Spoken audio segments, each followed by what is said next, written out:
Good afternoon with your 1 o'clock sports headlines. I'm Hugo Chambray. Gianni Infantino has hit out at FIFA's critics in a scathing Instagram post. He said he's sorry to those who spent the World Cup hiding behind screens, pens and paper and that they missed the good of the tournament. Here's talkSPORT's Andy Goldstein. One player that should have been sent off. Yeah, of course. One player wasn't. One player was red carded, but then, of course, Donald Trump phones up the head of FIFA and gets him in. There's lots of... understand why people aren't happy with what they've just seen. Infantino has blocked comments on that post. We've been told Vinny Jr. is a real possibility at Arsenal. What we do know is that Arsenal are willing to break the bank in terms of wages. He would be the highest paid player in their history. Would go above the 300 odd grand a week they're paying Bukayo Saka. talkSPORT's chief football correspondent Alex Crook there. Elsewhere, Tolu Arokodare is set to join Ajax on an initial loan with a buy option for 17 million plus add-ons. Wolves couldn't train last week because he sat on the pitch and refused to move unless he's allowed to leave the club. Elsewhere, Andrea Pirlo has confirmed he's no longer in the running to take charge of his national team. The Italian Football Federation were unhappy about his commercial ties to a Russian betting company. Founder and president of Matchroom Boxing, Barry Hearn, has told talkSPORT that AJ Fury must be held in the UK. He's told us it's already written in the contract and that the Saudis have been warned not to go against that. But former boxer Dave Caldwell says it's just not that simple. When that paycheck goes up and up and up, and they say it's either here or nowhere, and you're going to miss out on that kind of money, if that's what they're wanting, then it's very hard to. It's very unless you're paying for it yourself. It's very difficult. And Adam Ramsey-Peaty says he's not chasing redemption as he goes for the gold in the 50-metre breaststroke final tonight at the Commonwealth Games. There's more at talksport.com. talkSPORT News. Teenagers on PIP are paid £100 a week more than those working part-time, and tributes are being paid to the conservationist, comedian and presenter Bill Oddie. Emma has more in half an hour. talkSPORT weather with QuickFit, where we've got a wider range of premium tyres than Britain has rainy days. Visit your local centre or book at quickfit.com today. Dry with sunny spells in the south. Northern areas should see a few showers initially and rain spreading east later.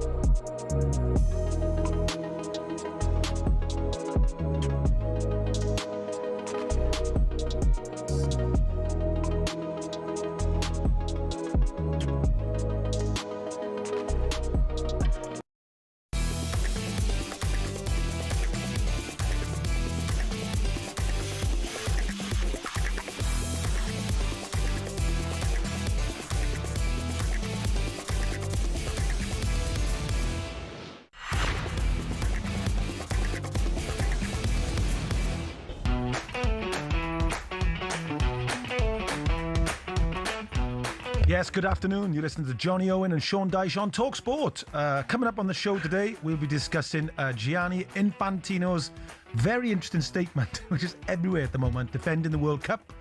Vinicius Jr. potentially heading to the Premier League, and set-piece coaches having release clauses. There's a question mark and an exclamation mark after that. Can't catch my breath, Johnny. Cannot catch my breath. We'll find out what Sean, the voice you just heard, makes of Jermaine Defoe leaving Woking after just 4 months in charge. Get all the latest transfer news, and we'll bring back one of talkSPORT's most loved features, Sean Dyche. Oh, my favourite. You love that, don't you? Oh, yeah, buzzing. We're also going to pay tribute to the legendary Kevin Keegan, and we'll squeeze in some boxing and transfer chat too. This is Jonny Owen and Sean Dyche on talkSPORT. Well. I mean, like, this statement, I mean, you'd probably say it's Trump-esque. I think that's a term you'd use, isn't it? It is pretty much, well, I would say suggesting very similar to that kind of message that he puts out there. I mean, just some of that. I mean, it's everywhere at the moment on social media. I mean, he was kind of like sent to stage, wasn't he, in this World Cup, Sean? Gianni Infantino. I've never known. I mean, Blatter had a... He didn't have to be, did he? No. The football was doing a good job of talking for itself, that's for sure. But he was making sure that he was sort of seen and sort of a part of the story, a bit like Trump himself, obviously, when he got involved with the red card situation with the American team. But some of the lines from this as well, which are fantastic. I'll read some of that. To everyone who missed our beautiful game, Sean, the emotions, the celebrations, the laughter, the crying, the deception. Deception. and the joy. Hello. To all of you who missed watching kids, babies, grandparents and parents come together for the beautiful game. Sorry that you were so consumed by hate and criticism that you missed it all. There you go. While they celebrated, we were busy planting seeds of hate. You were busy planting seeds. Our world needs love, not hate, tolerance, not division. OTT. I bet it's a bit OTT. It's not peace for all mankind. Celebration, not mourning. Come on, Sean, to those spending their time and energy hating us, please take a moment to reflect, meditate, pray or watch a football match and truly observe the faces, the eyes and the emotions. No, joking apart, Johnny, I mean, there is a bit of hate out there, and especially in this country through football. I'm not that keen on that, as you know, but it's life. Yes. But I don't think it's constant. I think there's enough rational people around the world who probably were disgruntled, rightly so. Many reasons, I'm sure some of our great listeners will message in or call in many reasons why people have been disgruntled. But equally, because I have to give balance to it, it was a fantastic tournament overall. Not for me, obviously. Well, no, of course, I'm not so good for you, no. But you get what I mean. There was a lot of goodwill and a lot of good energy to the tournament. So I think it's probably a little bit over the top. I think this statement, but I understand he's fighting his corner a little bit because he has been heavily questioned. But he has said at the end he's incredibly proud, Sean, as FIFA president, to have contributed even a little. See a little bit, sort of, modesty there to this show. It's a great feeling. Now, my question for this would be, and I'm sure everybody out there listening would be the same. I'd say, okay, let's take a step back. We love this game. We've loved it since we were kids, right? The World Cup is it's one of the world's great sporting events, right? Yep. We've been watching them since we were kids. Absolutely. Talked about 78, 82. We've all got these great memories. And even people non-interested in our interest. Absolutely. Yeah. And what your life experience and your life history is tied to World Cups. I always think, I remember where I was in 1986. I remember where I was in 1990, the famous World Cup Gaza. That scoring against Belgium. Absolutely. You remember it all, right? Moments. But football is still something that's dear to us and we love. And FIFA and this World Cup, without a shadow of a doubt, used it to exploit it for money. So the hydration games, let's have a conversation about it, weren't hydration breaks, they were commercial breaks. Absolutely. Also, the half an hour at half time. There's not a single football fan that... Wayne Rooney, brilliant. Yeah, I thought he summed it up. I think he summed up everybody watching. And I look, we both love music, but come on. There's a space and time. Also, as somebody that's played at the highest level, you've played in top divisions and managed, I would worry about people half an hour, lactic acid, all those kind of... How do you keep warm? Because your body's so used to having 15 minutes. The good news is, though, maybe we can get a half-time coach. Is that the next thing, do you reckon? Yeah, not just a throwing coach. A half-time motivator. Coach. Yeah, half-time coach, yeah. But my thing would be, and please join in and sort of, join in with this debate and tell us what you think. UEFA, right, are obviously sort of see themselves as rivals to FIFA now because they were sniping on social media, weren't they? They were doing that thing where they pointed the referee and they were tweeting about certain things. What an opportunity now in the next championship where they come into this country to say, okay, after a certain point, we make our money. Nobody's arguing with that. We make your money. Yep. But after that, isn't there a point then where it becomes about ethical ticket pricing, possibly subsidised transport? Look at all these things, and where does the money go that we make back into? Well, I think the most basic thing is tickets. Tickets is the big one. You can start going about travel and all that, but that's nature of life, isn't it? Yeah. I mean, because we could argue about our own lives when you stop at a service station, that bottle of water, which is normally 49p, is £4. I agree with you. So we could start analysing to death the whole world. Yeah. But I must say, with the ticket price, I agree. So if they. By the way, just to be very, very clear, I'm not a fan of the rehydration break or advertising breaks, whatever you want to call them. Yeah. But let's imagine, because there will be an argument though that they'll come in over time because of the revenues. Now, if that revenue was redistributed in the right way, yes, I think there is a chance people go, all right, we kind of get it. Now, football players and football managers and coaches wouldn't be happy with it. No. At least if a good one something from it. Yeah. I know you put it into grassroots football or you put it into in general play. Yeah. Put it into grassroots. Tell us. Or in the World Cup consideration, would be the ticket price, and I totally agree. Ticket is massive. Yeah, massive. So I think if we start with that just being a principle and a basic of the World Cup, that's a good start. I agree. What an opportunity for UEFA to go, okay, we've seen what happened with FIFA in this World Cup. We've seen that with ticket prices. And I actually think, I believe in the German Euros, there was subsidised travel. In Europe, Germany have been doing it for a long time. I've done it. I've been to a game with Cologne and you got a tip match ticket and you get subsidised travel on the travel. Fantastic. Great idea. And the idea is you move fans around the country and every where you go to benefits. They do it in France. Or, the trams are free on market days. Clever idea. Yeah. Get the people into the towns. But ticketing is the one I don't think there's any argument against. Yeah, because I agree. Great ideas these are. to save people some money and to give them easier access and just that feel-good factor. Yeah. But let's start with the absolute basics, which is just your ticket. Yeah. But I know people who are paying face value, £780, £800, or $1, sorry, I think it was. But anyway, it's a fortune. Oh, so You've got a couple of kids with you or something, you might have to, one of the parents or the kids, you might have to go, look, I'm sorry, but only one of you can go. You know what I mean? It's got to a ridiculous level, I think. I agree. To watch a game of football. Yeah. I think it's a heck of a lot of money. Well, and you end up in a situation where a good mate of mine is Dan Nolan. His boy Harry lived in Anfield, right? Liverpool fanatic. Yep. He's been to see Liverpool about 6 times in his life, and he's born and bred there.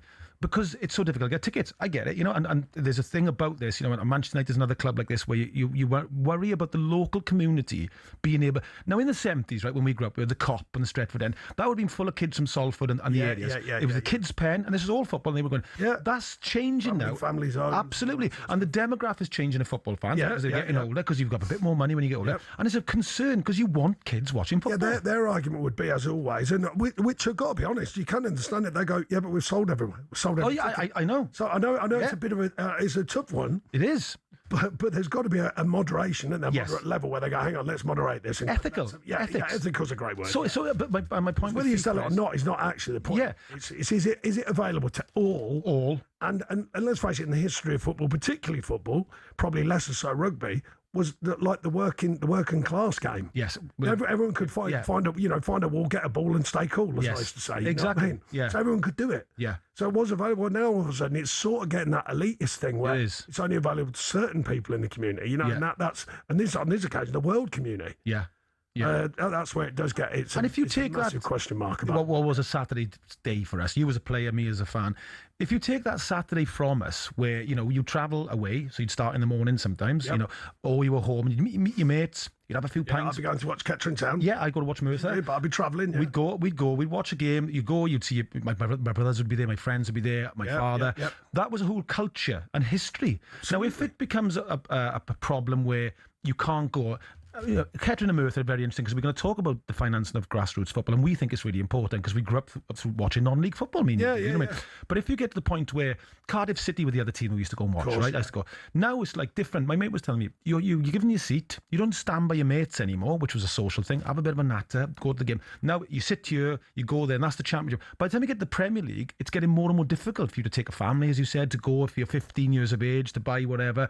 That's a problem. Yes, and what the answer is, I don't know. But let's start the discussion. Let's say to UEFA, okay, we get the fact that it might be, if all the tickets were this price, what happened with Oasis, wasn't it? The demand was so great that ticket pricing went up, right? And there was a big fuss about it, wasn't it? Yeah. But if there's a system where you go, okay, how can we make sure this amount of people get access to these tickets at these prices? We can do that. There's got to be a way to do it. I think you're right, John. We're not on this show suggesting we've got the answer of how to do it. No. We're just suggesting there has to be a way. And let's have a conversation. So many clever people. And these collectives are huge now. UEFA, FIFA, they're huge governing bodies. You tell me there's not enough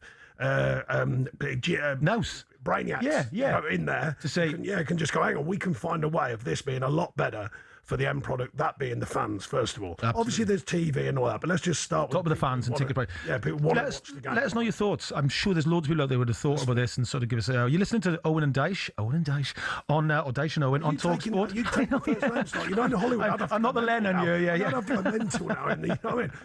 Goodness. On the poster, Dyche and Owen on talkSPORT in partnership with Tool Station. First stop, mate, Tool Station.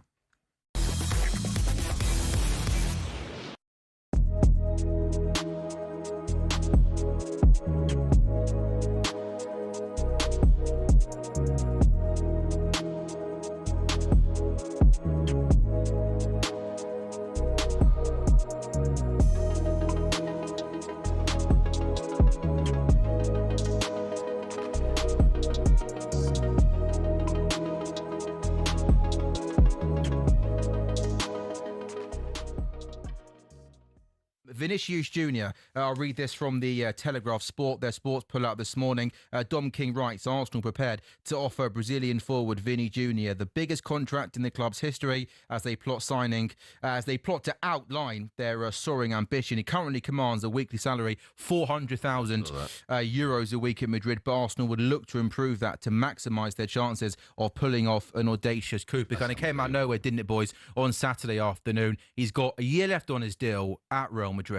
Arsenal exploring the possibility, Troy, of signing Vinny Jr.? Is it going to happen? And if it does happen, where does this rank in Premier League history in terms of biggest coups for the Premier League, not just Arsenal? If it did happen, it would be amazing for the Premier League to have a superstar on that level in terms of global appeal, blah, blah, blah, all that stuff.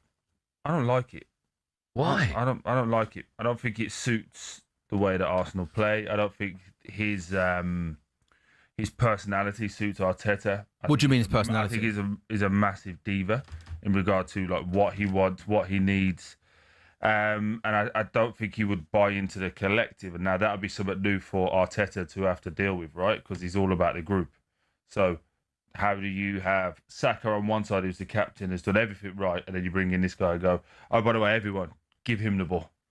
And you have to keep giving him the ball. But yeah, I don't like it.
Good afternoon on a very warm, sultry afternoon in London, England's capital. I'm Jonny Owen. I'm with Sean Dyche. Just noticed as well, the late Bill Oddie passed away, didn't he? Yeah. Very sad.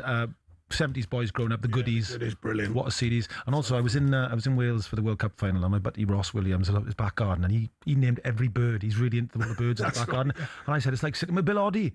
I still use Bill Oddie as the reference for my mate Ross. So yeah, I enjoyed watching the World Cup final with him. We fell asleep halfway through the second half, walk back. Okay, yeah, we'd had it. It was on too late. Yeah. 3 pints in the afternoon, it was too much. Yeah. But yeah, it was. I think the best team won the World Cup final. But little warm glow, little afternoon. Yeah, exactly. So listen, we've lit the fire this afternoon with this conversation about what UEFA can do next after FIFA. The World Cup, which was, a brilliant World Cup on the pitch in many respects, but off the pitch left a lot of bad taste in a lot of people's mouth. Gianni Infantino's come out fighting today, telling us that we're all a bunch of moaning monies who complained, and that we should get with it. And it was a great source of love and pride for so many people, which it was. It was lots of positives, but stuff like ticketing is certainly worth a mention. And we've got somebody on to talk about it now. Ben Jacobs is with us. Ben, welcome to the show. Yeah, we've got things going by mentioning this. And obviously, I think this statement today is everywhere on social media, and I was wondering what your reaction was to it. Yeah, it's an astonishing statement spread across multiple slides, but then distributed to media. And essentially the summary is that Gianni Infantino is unhappy with his critics for, quote, spreading hate, and instead has told us all to meditate, pray, or watch a football match. And the point is that fans in the build-up to this tournament meditated over whether to go, prayed it would be affordable, and then watched a football match in disdain at the cost. And ultimately, teams had their travel disrupted. The referee, Omar Artan, was, of course, denied entry. There was Iran being relocated to Mexico. Yeah. And let's not forget the exclusive that we broke on talkSPORT, that the US president, Gianni Infantino, had received a call from Donald Trump, had asked him to review the red card of Flo Balogun, which was subsequently suspended. So my reaction is basically that the FIFA president should be open to criticism, should be transparent with criticism, and ultimately, although there are huge positives as well from this World Cup, including the revenue, ultimately there has to be transparency, and you can't just bat off the criticism. You have to accept that some of it is warranted, debate it, and ultimately face the media rather than releasing statements via Instagram. Are you sure he didn't mean to say medicating? A lot of fans have been medicating. So I saw plenty of them drinking that brown fizzy water. No, I mean, they were certainly doing that. And Scottish fans, along with the English fans, they looked like they had a few brown fizzy waters. They sorted Boston out for the next 6 months. I'm not sure medicating, not meditating. Yeah, I was going to just say, Ben, just interestingly enough, I mean, is this like over to UEFA now? You know, what can UEFA do with the next Euros? Is there anything they can do and sort of make a statement by making the Euros in 2028 just more affordable for fans? Well, more affordable by moving away from dynamic ticket pricing, and I think that will be the case. In addition, of course, UEFA can undo certain aspects of the World Cup, such as the hugely unpopular hydration breaks that were basically ad breaks in disguise. Yeah. But more importantly, is at a political level, basically within FIFA, are UEFA going to challenge Gianni Infantino? And one of the reasons why we haven't had any progress, despite some growing support, Germany and Norway, for example, are two of the most high-profile federations that either haven't backed Infantino ahead of next March's election or alternatively have called investigation into question. We don't know how it's going to materialise, but they're asking for Infantino to be investigated due to his close relationship with President Trump.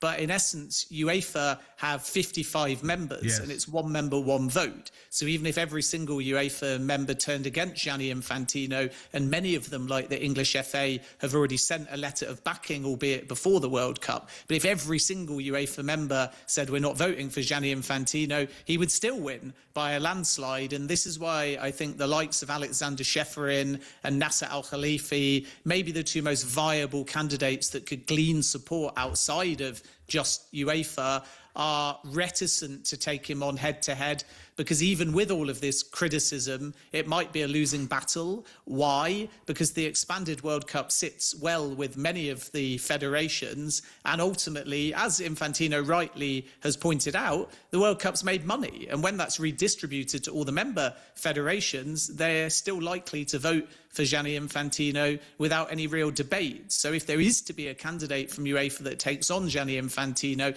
it might be more just to spark genuine debate rather than because that individual stands a realistic chance of winning. Do you know, I got there just on a softer version of what we were talking about originally. You know, I've just had a flashback. Because you know the half-time thing, right? Imagine how much that cost and imagine how much that bought in advertising. Yeah. So when you talk about subsidising tickets, couldn't they have gone, right, the half-time show is there for a reason. It's there to help subsidise everything else, including ticket prices. Yeah. Because that must have bought in fortunes at half-time, 28 minutes or something, and how much it cost to put it on. Well, they were saying, weren't they? Unless they did it as a free, the artist did it for free. Sure Ben would I've seen some astonishing figures about the hydration breaks, how much money they were making by before they even got to the group stage. They were making phenomenal amounts of money. Where Ben is really interesting, because the most obvious thing people always go, how does this bloke get in then? It's patently obvious. The FIFA, a non-for-profit organisation. Money distribution. Money. But he gets in, and Simon Cooper is very, very good on this. He has the support of so many nations outside Europe. And what he does is, whenever sort of the British or American press, the Western press pop up, he just goes, are you going to listen to this lot? You know, who had colonised the world and telling us what to do. So he gets incredible support, Ben, doesn't he, right across the world, and the expanded World Cup. And I'm going to hold my hands up here and plead, guilty. As a Welshman and my mates, we all want an expanded World Cup because we want to go. No, of course, I get you. But it's really hard to qualify from Europe. And it's fair to say, Ben, I don't know what you think from your view, but it has worked, right? The expanded view, it did work, because I was one who criticised it. Same in UEFA, I was one who criticised it. Euros, sorry. And there has been a few great stories, the emergence of these smaller countries, especially Cape Verde. Yeah, fantastic. Yeah. Everyone thought they're going to get absolutely smashed. So in one way, I'll hold my hands up. It does show the power of football and how these countries are progressing. Yeah. You know, even these tiny countries are progressing. Yeah. Their tactical knowledge, their understanding, the players, the will and demand for youngsters to become footballers. Yeah. So that's a great thing, of course. Yeah. But where do you go next? Because what about adding more teams again? Yeah. And where do you go when it becomes actually not as exclusive as it used to be? The idea of the World Cup is super. Well, it was 6 weeks, wasn't it, Ben? It would have to be 2 months, wouldn't it? Yeah. If expanded, surely. I suppose. Well, I think they could play 4 games a day, and the expansion up to 64 wouldn't be that much worse. If anything, it might be better, because I think Sean's right in what he says about more member federations participating in stories like Cape Verde. It was only really Germany 7, Curacao 1 that was the big mismatch. And then everyone said, oh, it won't work. All of these nations are not really succeeding. And suddenly Germany go out to Paraguay in the knockout stage and you think, fine. My issue was only really format, not number. In other words, when you got to the last round of group stage games, the differential for equal teams as we look towards those third place finishers was the head-to-head over the goal difference. And it meant that you had games like USA Turkey where if it was goal difference, Turkey could have tried to beat the US 3-4-0 and they might have still gone through. So a slight lack of jeopardy. And actually, if you increase it to 64, half the teams would go out, half would go through, and there would be more jeopardy. And then just on the ticket prices, it's worth noting FIFA don't subsidise them because there's still demand. So they're happy to allow the dynamic pricing. The market sets the price. FIFA claim almost neutrality, and then they pocket more money because the stadiums were still 99.7% full. So we did try and sorry, but we did try and give a view of that, didn't we? Because we agree. You know, me and Johnny was saying that on the other hand, they can other hands. I was saying, hang on a minute, everyone bought them. You know, what do you want us to do? Everyone bought them. It's just the people who are now in the stadium. Got to be different, isn't it? Because how many, you know, it becomes very corporate then. I'm not knocking that because, look, I've gained out of the game. But, you know, the corporate stuff, you don't want it to overtake the whole stadium. No. And it just felt a bit like that to me. You know, that it's the people's game and all of a sudden it's sort of not the people's game. Well, it is, but only when they choose it to be. You know Let me ask you a question, though, off the back of that, because I think you make an excellent point that it's not just about who's in the stadium. Thanks, it's rare. You know, I'm going to have a little sleep now because I make one every day. So I'm a one for the day. Like, that's it. A full stadium is one thing, but denying people to travel from large distances and support Cape Verde in a first World Cup or Australia, can they get there when you look at the flight, the hotel, or is it all basically America, Canada, Mexico-based people? But you know what? My question to you, Sean, is when I hear you speak like this, calm, intelligent, considered, why don't you stand for the FIFA president? As gingers are taking over the world, I'm telling you, it's a new genetic power. I'll be a press guy. You know No, I think joking apart, it's not always rocket science. It's some, you know, I'm applying logic really and common sense still. You know, another thing with common sense is not very common, and Oscar Wilde once said, or allegedly, but you know what I mean? I'm trying to apply some common sense to it. So I'm well aware it's not that easy. Of course it's not. They would do some of these things. You're not telling me they wouldn't cut and chop and change things according to the mass voice. They would do, surely, even politically, to try and tick them boxes. I think there's some common sense to it. I think what it'll come down to is what we said. Somebody with a moral and ethical decision at the top going, all right, we can do this. We can do this for the fans' ticket pricing. We can work something. You almost need somebody to do that. You just need somebody just to go, we're going to do it. We don't have to, but we're going to do it. Just a quick one. I just want to ask you, there's loads of stuff popping up here, Ben, about Pirlo. Andrea Pirlo, he's apparently he's not in the running now for the Italian job, and he's put out a statement saying he's really angry about some of the stuff that's gone. What's gone on there? Any idea? Yeah. So Andrea Pirlo had a partnership with a Russian betting firm, and after agreeing the job in principle, the Italian Football Federation were unhappy with that, so they've effectively rescinded the offer, and that's why Pirlo feels so bitter about the situation. I think it's less about would he be prepared to drop it, because he would, to take the job, and it's more just about the implication that having that partnership in the first place doesn't sit right politically with the Italian Football Federation. So they're almost viewing it somehow, whether rightly or wrongly, as if Pirlo's kind of failed a background check because they don't like the optics of that affiliation. That's tough one. That's tough on him. I mean, he's not. He's not there to. Well, we've chucked this word in it for the masses. We've chucked this word in this afternoon, boys. Ethics, morals, and ethics. Football, morals, and ethics. What do we do? It's when you choose to use it, when you don't. In football. I know. Listen, we're going to be. Thanks for joining us, by the way, Ben. Fantastic. Cheers, Ben. Some great insight there, and we're going to be talking Vinicius Junior and Arsenal next.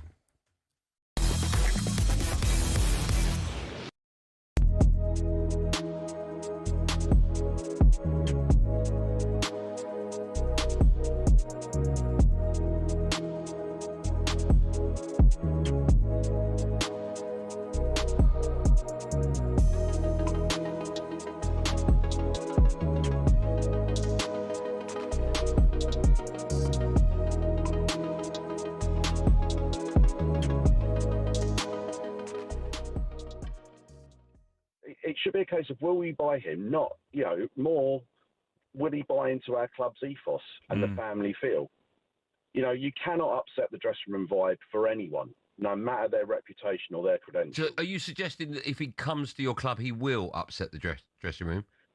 Not if we've done due diligence and Arteta talks to the man, not the footballer. But I promise you one thing, as a little bit of an aside and maybe a little bit tongue-in-cheek, if we do sign him, see just how quickly he becomes the most average winger in the world. Dave, can I ask you a question? Yeah. You say there, interview the man. When have you ever known anyone to not buy into it before they've got in the building? So if you're Vinny Jr., you're going to put best foot forward, right? I'll buy in, Gaffer. I'll do all of these things. It's more worrying for me once he's in the building. I think the way that Arsenal won it was as a team and as a collective. And then if you add this superstar in, who, as Real Madrid have found out, will only defend when he wants to, will only play a formation that he wants to play, I think it causes so much more problems than it's worth.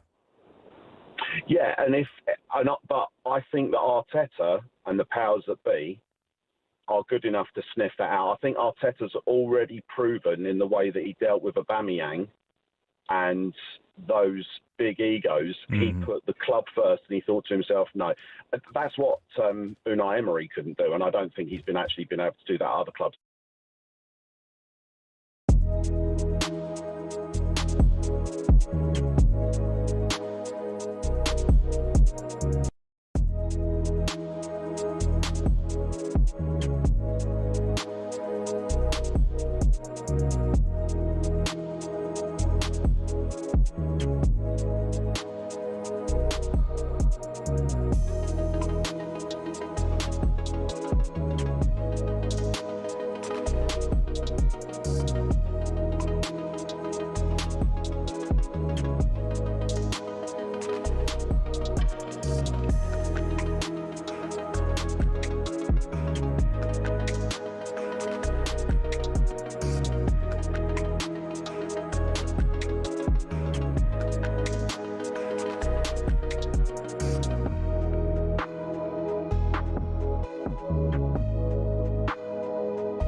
Right-footed shot, what a goal! Oh, what a hit from Vinicius Jr. The ego of him, or Vinny Jr. I mean, he got took off earlier on in the season, walked straight into the tunnel. I don't think his head's been turned. I think his ego's that big that he's another one that thinks he should play every game when he's not performing. Guns missed it, headed in, Vinicius Jr. for two. Oh, mate, loved him. Absolutely loved him. I could not take my eyes off that battle. But how dynamic is he, Vinicius Jr.? just this turbo energy that he seems to have and close control. Terrific talent. Bellingham rolling it in, finishes to win it for Real Madrid. It's 2-0. Vinicius Junior is another level. Another level.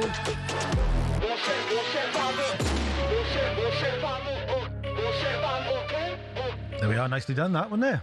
I know, Cool and yeah, trendy, yeah. wasn't it? Nice music and that. Jonny Owen with Sean Dyche. Obviously talking there about, I'm going to call him Vinny Junior. It's easier. You see, and also, like, if you're going to call Junior, your father's got to be famous than me. Your father's got to be more famous than him. I know what you mean. Otherwise, yeah, you know, it's like, you know. Yeah, it doesn't sort of seem. No, I don't. But we'll call him Vinny Junior. Good player. Quite an American thing, I think. Yeah, isn't it? Yeah. It's an American thing. Decent World Cup. I mean, didn't like set it on fire. No, but I think people are looking at his background. Yeah. You know, I mean, you look at, but, you know, myself, I was looking at it myself, 26 years old, very well decorated as a player. We all know that. Started young, developed well, good age, year left on his contract. I mean, he's in a great shape, just had his chin done. I mean, he maybe needs to sign on fee to pay for his chin surgery. Got the full lot. What's he got? He's got the lot. It's also Arsenal are in for him. It's the first really big post-World Cup, certainly British transfer story. You know, talking about 80 million, something like that for him. That's how crazy the market's got. You know, I get asked a lot about the market, the buying and selling market in football, and you think he's got. I mean, don't get me wrong, he's an incredibly talented player. We all know all that. So I've just said about his CV, but he's got a year left on his contract, and yet someone's likely to pay like 100 million or 80 million. You think it's crazy, you know. When this all started, you know, with the Bosman ruling now, people were suggesting that last year people wouldn't touch you, or they'd pay a minimal fee, you know, like 5 million or something. It's like a tick over. Maybe not so much in the summer, but certainly by the window in January. Yeah. Now they're paying like mad money, you know, because you think a year, it's almost like, well, do you just wait a year, see it through, do a deal with the agent to see it through as well? The player agrees sort of pre-contract at Christmas, but it just didn't happen. Now they just go, now we're just cracking on, spend another 100 million. They'll get it back in shirt sales. They'll get it back in sales in general. Performance on the pitch, of course, is key. As a business, they're all doing it, and he's very likely, unless he maybe just, you know, softly, gently, respectfully, or trying to be respectful, working the angles a little bit for a new contract. You know what I mean? It might be one of them. That often happens. I mean, Arsenal would have made a lot of money last year. They were champions in England. Well, they want to keep the foot on the gas, don't they? Yeah, if you're Arteta, you know, he got there in the end. Yeah. And quite a lot of question marks over how they got there. Not from me, I must make it clear. For they did brilliant. I did. Yeah, but a lot of like the old Arsenal show, wasn't it? Yeah, exactly. Back to the real Arsenal, as I call it. But no, you know, so there was a few question marks about their style. Maybe they're going, right, look, who can we add? Yeah. Put pressure on the players we've got, add to the players we've got, and keep the foot on the gas. You know what I mean? Now they've won a title, can we keep our foot on the gas and go and win it again? Yeah. Because obviously there is one thing they've got. I know we're just swerving off piste a little bit, but the one thing Arsenal have got in the marketplace now, they've got a manager who's been there a long time. They've got a team now who've done it. Yeah. All the others, don't forget, changing managers, changing, you know, maybe style, strategies, you know, and all that sort of stuff. You know, environments, cultures with these new changes. Iriola, going in at Liverpool, and Maresca going at Man Said City. properly. Well done. Well, God, yeah, I've been practicing. I can't get it wrong all the time. I call him Iriola. It's Iriola. Big fan of his, actually, and what he's done. Yeah, you get what I mean? There's a lot of change up there. Chelsea changing again, of course, as well. Yeah. Tottenham changing as well. Yeah. So you only got, you know, if you're Arsenal, I must say, like I say, blending this into Vinicius Junior, I'd be saying, look, we got to get our foot right on the throat now. Yeah. You know, get our foot on the gas, press as hard as we can, because these others all might take a bit of time to settle a new manager and get them sort of working like, you know, their philosophy. Yeah. Yeah, and get them working machine like. Yeah. So if I was Arteta, I'd be saying, look, let's go for this. Let's go hit hard now. Yeah. You know, hit hard now and make a marker. Line in the sand. We're Arsenal. We've won the title. We're going to win it again. And what about him, Sean? Do you think he's suited for his left winger, isn't he? Is he suited for Arsenal? Premier League? Good players you always imagine are suited to different environments. Yeah. I mean, they're probably, I always think the shocker, and don't get me wrong, it is the top players. And I'm not saying I work with the absolute elite players, some very good ones. I'm not saying I work with the absolute elite. Can they change? Because that is another thing. Don't forget, you come in from an environment where you're playing at Real and, you know, Real Madrid, you're a massive club, you're massive players, and only a handful of games really challenge you. Yeah. They really, really test you. And especially physically, because you're going to have the ball for so long. Yeah. When you go in the Premier League, don't forget, a lot of these guys go, wow, what's going on here? Yeah. You know, topsy-turvy, ding-dongs, ball going everywhere. No teams give up. No one just give up the ghost. You know, teams that have just been promoted fighting for their life. Teams that are in there fighting for their life to stay in there. Yeah. And then the top teams are fighting to win it. Yes. So sometimes it catches them players out. Even the elite players, it catches them out for a bit. But he is a top player without a shadow of a doubt. There's no question of that. I always remember the Greek owners of Forest being really shocked that Forest played a game once and the other team had nothing to play for but wanted to stop Forest doing something. I was going, Oh, that's definitely what happens in Britain. Why are they trying to stop us from winning? You go, that's what it's like playing in the Premier League. Everyone wants to win, full stop. No gimmies in the Premier League. I always say that, no gimmies. Well, credit to Arsenal, like I said, keeping their foot on the throttle as short. Well, it seems so. Anyway, they're making the right noises, obviously. Yeah. And the other one is obviously there's news up in Newcastle. Newcastle boss Eddie Howe has been speaking to the media following a 1-1 draw with Gateshead in pre-season. He was asked whether Bruno Guimaraes, I'm just saying Guimaraes will leave the club. We were trying with it. I'm Welsh, you've got to get the pronunciation. He's doing brilliant, mate. Guimaraes will leave the club this summer. Yeah, I've spoken to him as I would do Bruno normally. He's just a fantastic person. We've had some really good conversations, both sort of before the World Cup, during the World Cup, and after the World Cup. So what we speak about obviously has to remain private, but just a great player, a great person. I don't know what's going to happen with Bruno's future. That's for other people to, one, speculate about, but also conversations that I'm not part of. Interesting. I mean, he's a mate of yours. Sean, you know him. Eddie done a fantastic job up in Newcastle. There was slight rumblings last year, I felt, after they won their first major trophy in a generation. But he's finding it difficult to keep players up there. What's happening, do you think? Well, I think they had a lot of questions over PSR, didn't they? Yeah. Over the last couple of years. So there will be some of that. I don't know their financial situation. There will be some of that. And sometimes, even the elite clubs have a trading model. I mean, Man City, if you think they're one of the rare ones who spend a lot, and if you look at their players as they go through their years at Man City, there's not many move on for a lot more. No. They often move on for a loss. And they seem to be okay with that because they win a lot, and win a hell of a lot, actually. Newcastle haven't quite won things, and their trading model would be very good. If you look at Guimaraes being one, I don't think either of us said it right so far, but anyway, we're trying. That suggests they bought him, I think, for about 40 million. Yeah. If you get 100 million for him, and he's what, I don't know, he's 3 or 4 years on, that's amazing business. Now, I don't mean that as a fan for the Newcastle fans, no. But, it is an amazing, it's like Isak. Yes.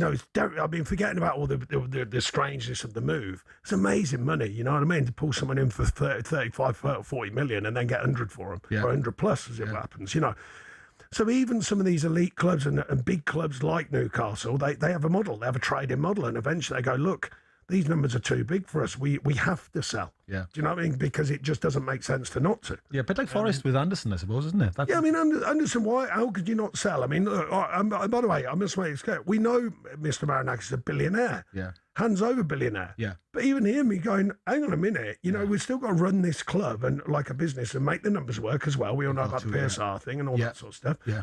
How do you turn that down? And the other thing, I will just while we're on the theme, I will vouch for players as well. There is a human being in there as well. Of course. And they might go, look, I've got the chance. And with all due respect to Newcastle, they're a brilliant club, a big club, not quite the absolute elite, of the Premier League. Yeah. And he might be going, look, I've got a chance to go and move on again. And he may deem it, the player might deem it. I'm not saying who they're going to is right or wrong or big or small. I'm just saying the player might deem it that, look, I want to go because I consider that club to be one who can get there even closer or even bigger than Newcastle. And, of course, the inevitable, the pay packet. Inevitably, there's always a pay packet involved, and usually it's a very big one when players. And you've only got a finite amount of career. And your agent's telling this. You've got a few years, son. This is where you've. I think most of them are right, though, Johnny. Nowadays, I can't start crying on behalf of football. What about Eddie at Newcastle this year? I mean, what would he be aiming for? Is it like Champions League? The World Cup, I was mentioning the World Cup, and I said how he allegedly wasn't spoken to. I'm amazed before Tuchel, and I've made that clear. Yeah. I would always like an English manager if we can. Yeah. So that would be my view of him being an England manager. Club management, I think he's certainly done the hard yards. People forget his origins at Bournemouth. And they had a miracle turnaround. He's a very good operator, that's without doubt. Young enough, thirsty enough, still got the hunger and desire. There's a lot to like about Eddie for me. Yeah. Now, whether... Interestingly, there was a lot of noise. No, there wasn't a lot. That's unfair. There was a bit of noise at the end last year. Just a few. The Geordies, a bit disgruntled, a bit car. Have we seen the best of it and all that sort of stuff? Which happens all the time. Yeah, it does. Yeah, because eventually they want the next thing. They do, they've been loyal to Eddie's been loyal to the club and what he's done, and they've been loyal to him as well. Generally, they've had a good atmosphere there. And a feeling amongst the camp. Yes. Do you know what the strangest thing in football I always think is? Imagine they don't start well and they go, we've got to change it. And he goes out, I'm saying, he'd have 10 clubs lining up. Would he?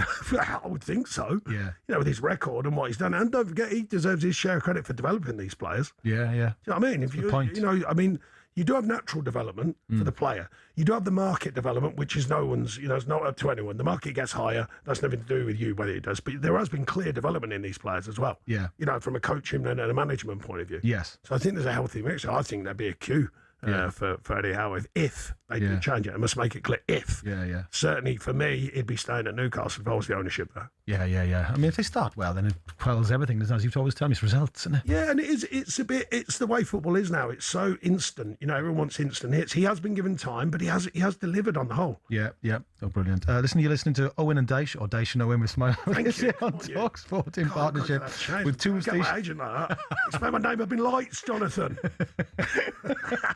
Only got time for one stop. First stop, Tool Station.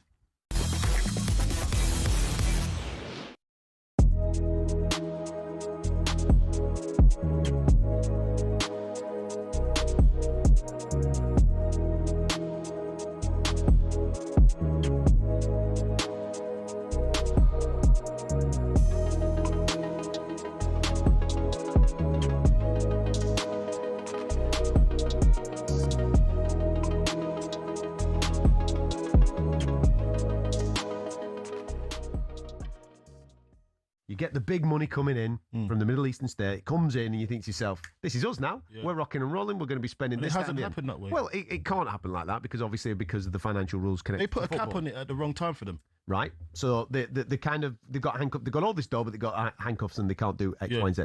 But when players are going out for fees and stuff, then obviously that needs to be reinvested, and you need to obviously reinvest it wisely enough to be able to strengthen the side and be able to kick the side on. Eddie Howe's done a wonderful job getting them into the Champions League. They've won trophies now up there, doing absolutely fantastic stuff.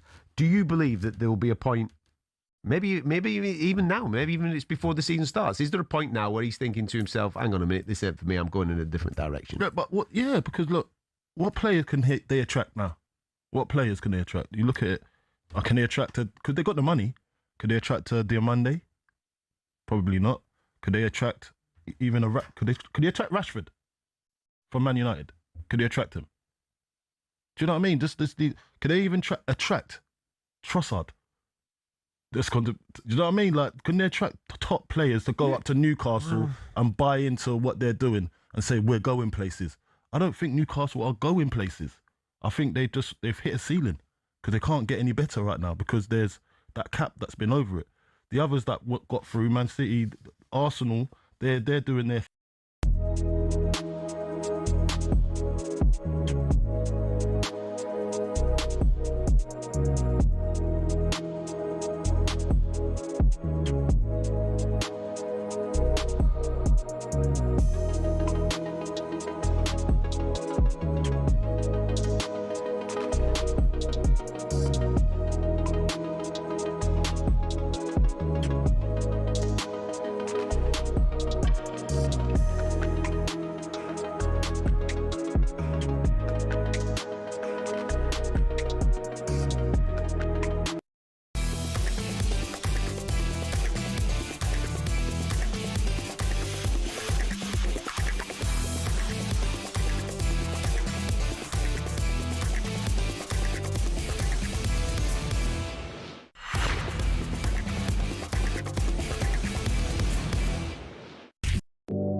Jonny Owen and Sean Dyche here. The Commonwealth Games is well underway in Glasgow and talkSPORT is bringing you all of the action. Here's talkSPORT reporter John Cushin to tell us how Wales and the others are getting on.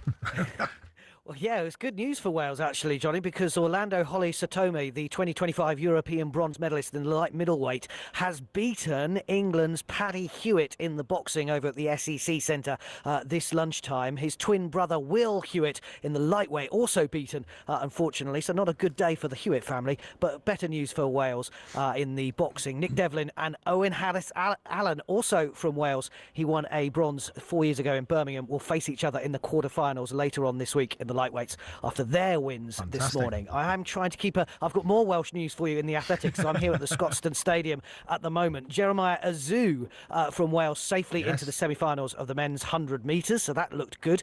Elliot Jones is the only English sprinter here in the 100 metres anyway. He's safely through to the semi-finals. And England's Mabel Akande won her heat, and so did Imani Lansiko, who ran a wind-assisted season's best of 11:04 to win the women's 100-metre heat. She's straight into the semis. She told me afterwards that she's delighted to be at these games and why it's important to be here. There's medals for people, but also the Commonwealth brings the world together. She says in a troubled world, the Commonwealth means much more. There is lots of talk about who's not here.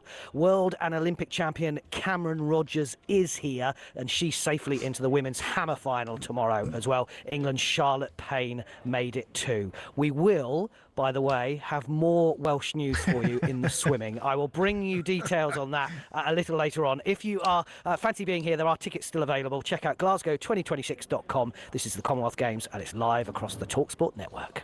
Thank you there. That's John Cushin. And don't forget that Natalie Sawyer and Olympic gold medalist Greg Rutherford will bring you a special show tonight, talking all things Commonwealth Games. Tune at 7 o'clock right here on talkSPORT. We're getting loads of texts and people messaging in because all kinds of things are going on since Gianni Infantini's statement. We've got somebody on here to talk now, which would be great. Kieran Maguire's on. He's a football finance expert. He joins us to discuss the Premier League's clubs voting next week on a landmark financial deal which could give the EFL clubs roughly 1.5 billion over the next decade. Kieran, welcome to the show.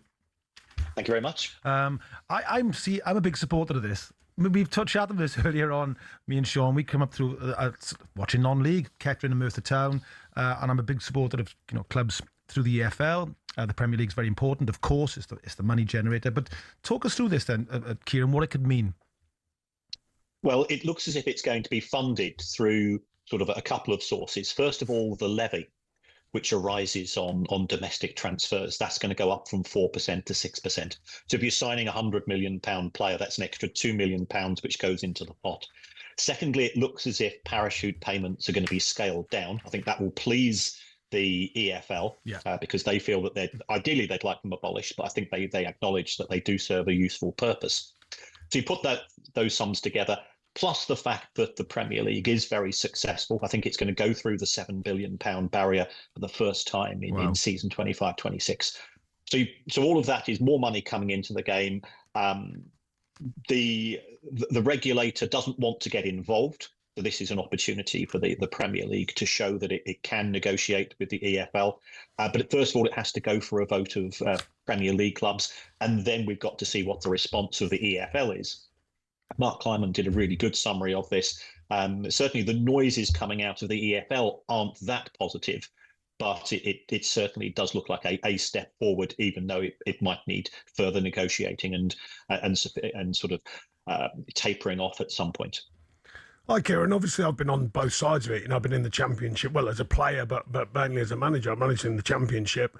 I've been up, down, and then back up again. So I've experienced the not having the money, then having it, then the parachute, and then going back up.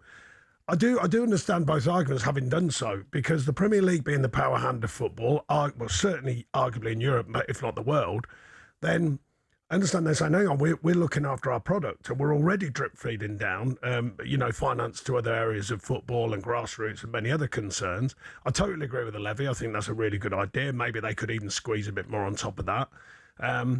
The parachute payments, I would say, and I think you've said they don't expect too much out of that, and I agree. You've earned the right to get in there, and when you come out of there, you've earned the right to give you a chance, an increased chance to get back in. It's for everyone else to clamber and try and win through and get up there, which has happened, of course. I've done that myself when we didn't have money.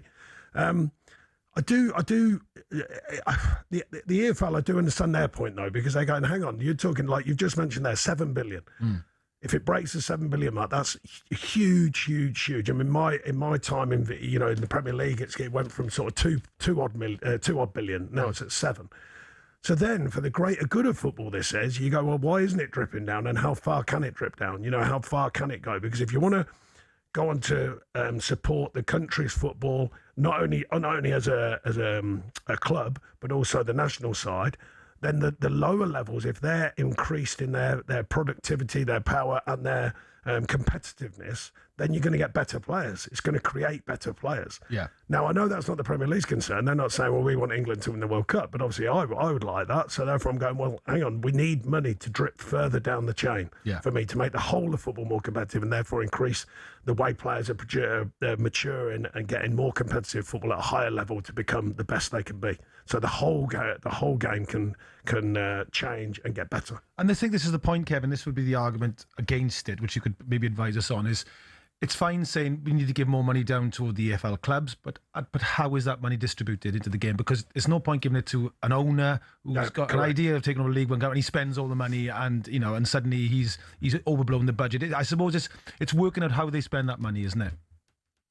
Yes, and I think the Premier League wants to have checks and balances to prevent that. The average wages in the Championship, probably around about 13, 14 grand a week. Yeah. This distribution, if it's going to be 1.5 billion over 10 years, let's say that's 150 million a season, of which 80% under the EFL distribution goes to the clubs in the Championship. So they're going to be £5 million a year better off. That's going to help reduce the losses. But if that money simply goes through into higher wages, then there's no benefit. So I think what the Premier League want to do is to ensure that a sizable proportion of that money which is flowing down goes on infrastructure projects, goes on community projects, goes on youth development and so on, which benefits everybody, including the Premier League, because if you improve youth development in the EFL Championship and League One and League Two, it gives, of course, the Premier League clubs, especially under EPPP, the opportunity to then acquire those young players in due course. So it's got to protect the game and not be spent. And you're absolutely right.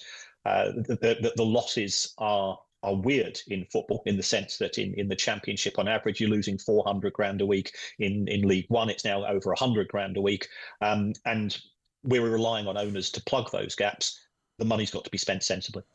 It's very interesting because we were having this conversation on the weekend, me and Sean, and we were talking about, it all comes back to what did Spain do to turn themselves into a footballing superpower at a national level? In the domestic game, they've always had Real Madrid and Barcelona, but in 20 years, they've won major tournaments. They were always seen as sort of like eternally sort of being flops in tournaments. And there's something they've done in Spain with their infrastructure, with their coaching, with their philosophy, all that kind of stuff that they've done, which created a template where they can win major tournaments. And I think England, who I believe are the richest FA in the world, we often talk about this, Wales, Scotland, what do we do so that we provide a system, a template, a pathway where we train our young kids on the best surfaces they can with the best coaches? And I suppose this could be something that could do that, where, as Sean just explained, where the money goes down the system, but it goes down to the system in a way that can benefit how the system then can help the national teams. You're absolutely right. I agree with the pair of you. I saw at the weekend a video clip. I think it was Barcelona under 9s or under 10s, and they were playing football, which I'd never seen before. It was absolutely incredible, and that comes from the culture of changing football. And I think that's something that we do need to invest in this country. We need more youth coaches. We need more youth pitches.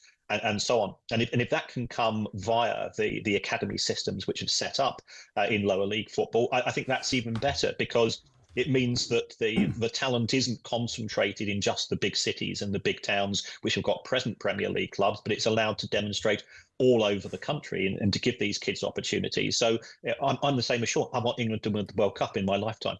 And that's only going to change if we change the culture of development. This is an opportunity to do some of that, and also to provide a bit of protection for those clubs which are incurring huge losses at present. Brilliant.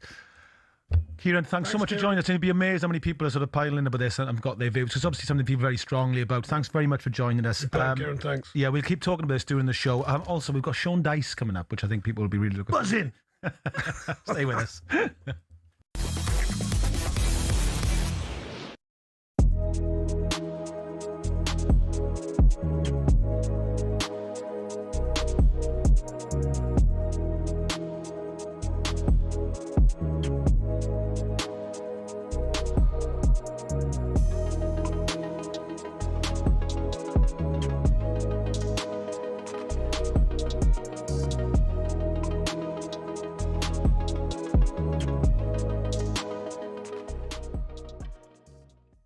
is boxing. I said it in the interview the other day. It's heavyweight boxing. He got caught by a fighter who's had 20 knockouts. Yes, albeit Prenga wasn't a hugely recognised name prior to that, but you don't get 20 knockouts, without being able to punch. And that's boxing. And the reality is, as AJ showed, it's getting back up from that and building your way back into the fight and finishing it the way he did. Did I expect that in the first round? No. But he showed his heart, his determination, and everything that's got him to this point in the sport. Are you into boxing conspiracies? No, I mean, is Simon Jordan under the desk somewhere? He's on holiday this week, mate. But I've got his tweet here. Well, yeah, you got Simon Jordan. You got the other guy. Oh yeah, but Paulie Malignaggi was on a little earlier on as well. He said a very similar thing. So basically, Simon wrote on X. I'm sure people have seen this, that he wasn't having the fight and that something was not quite right, as it was designed to rinse the maximum amount of money. Do you agree? I mean, did he confirm any more? Has he spoken about it verbally? I've not personally spoken to him, mate. I don't like to put words in people's mouths off the back of social media. No, I've not spoken to him about it, mate. I'm just going off what he's written on social media. From what he's written, what he's...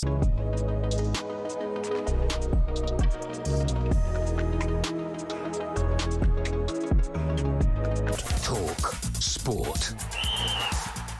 Good afternoon with your 2 o'clock sports headlines. I'm Hugo Chambray. Gianni Infantino's hit out at World Cup critics, writing, "May football rise above hate." One aspect of the FIFA president's Instagram statement was him having a pop at those who've criticised refereeing practices at the World Cup. He says it's curious that the same countries employing certain practices are the ones criticising. talkSPORT's Alex Crooks admitted it was a good World Cup overall, but... As much as we praised the World Cup, the football was brilliant. Obviously, the final was a major disappointment in the end. But you have to give balance. We can say we had a great time over there, but we can also point out some of the pitfalls and some of the mistakes that FIFA made. Now, it's understood Real Madrid will hold further talks with Vinicius Junior's representatives about his future this week. talkSPORT understands Arsenal do have the finances to make Vinny Junior their highest paid player. Mickey Gray says his contract would take several weeks to iron out, but would be a huge positive. I think it's great for Arsenal. I think it's great for the Premier League. You wouldn't mind watching them every single week, would you? Yeah. And it's nice that we're actually a part of this conversation. When I say we, I mean the Premier League. We're actually a part of this conversation. Elsewhere, Andrea Pirlo has revealed he's no longer in contention to become Italy's head coach following criticism of his links with a Russian betting company.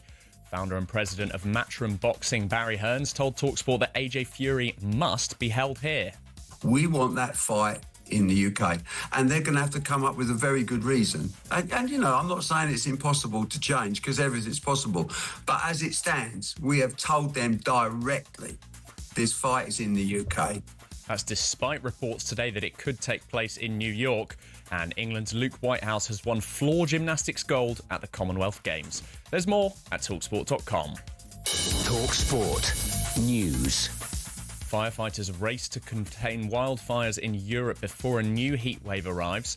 And a funeral director who gave families the wrong ashes has apologised as he arrives at court for sentencing. There's more with Emma at past. talkSPORT weather with QuickFit. Sort your new tyres this summer at a time that suits you best from the comfort of your home or work 7 days a week with our mobile tyre fitting service. Conditions apply.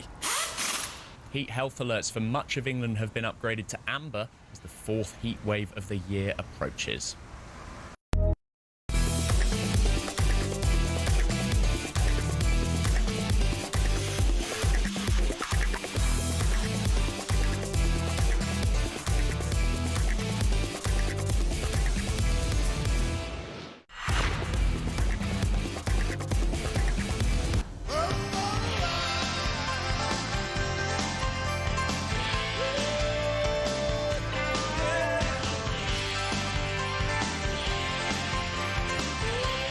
Jonny Owen and Sean Dyche, or Sean Dyche and Jonny Owen. I'm not precious.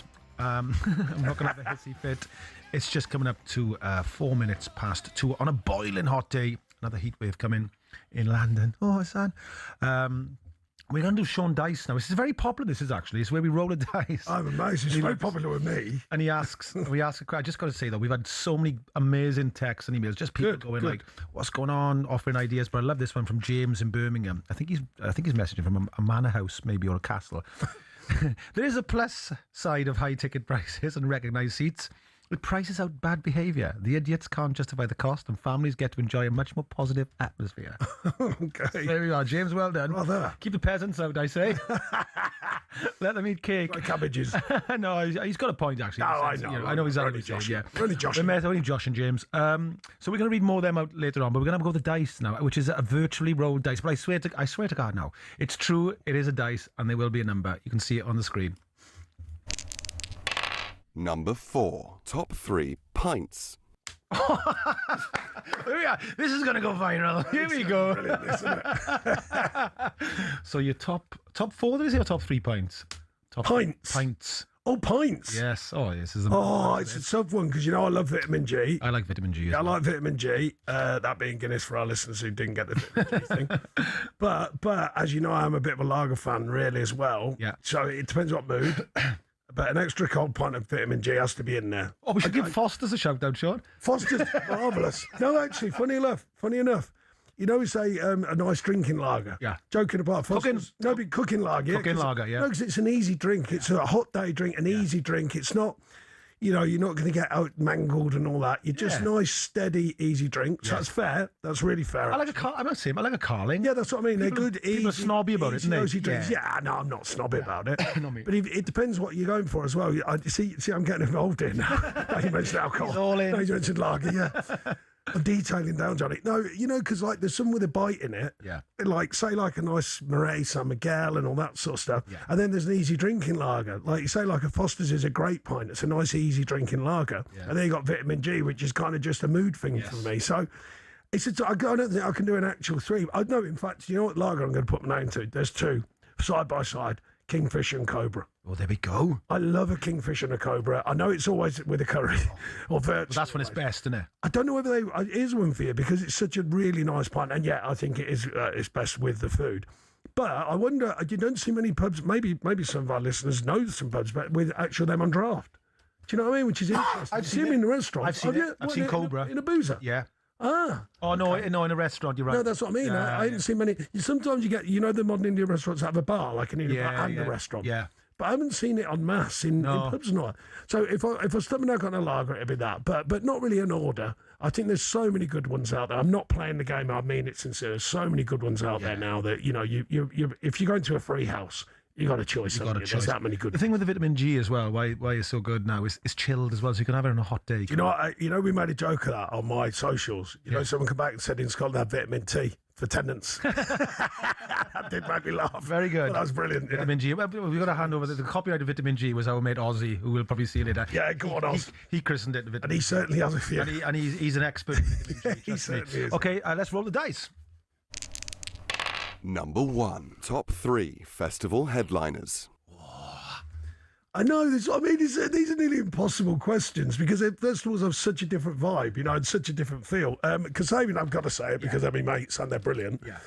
But I mean, we both went. I know it wasn't a festival, but Oasis. But I saw that Nebworth. I know Nebworth wasn't a festival. Amazing, you know what I mean? Yeah. But there's so many of these now. I was recently saw the vaccines at Euro Regent Park. Oh, I know.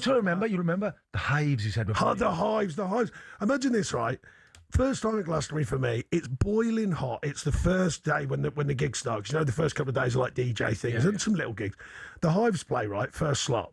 They were incredible. It was roasting. And the crowd, you could all sense they're all a bit like, oh, God, a bit hungover, let's say, from the night before. Yeah. 1 o'clock, so they were absolutely awesome. Smashed it out, yeah. So, that's I love that when a band catches you out, because I knew a bit about them. Obviously, I know a few of their big hits. Since I must have seen them 5 times, met the band, love all that sort of stuff. I do. Yeah.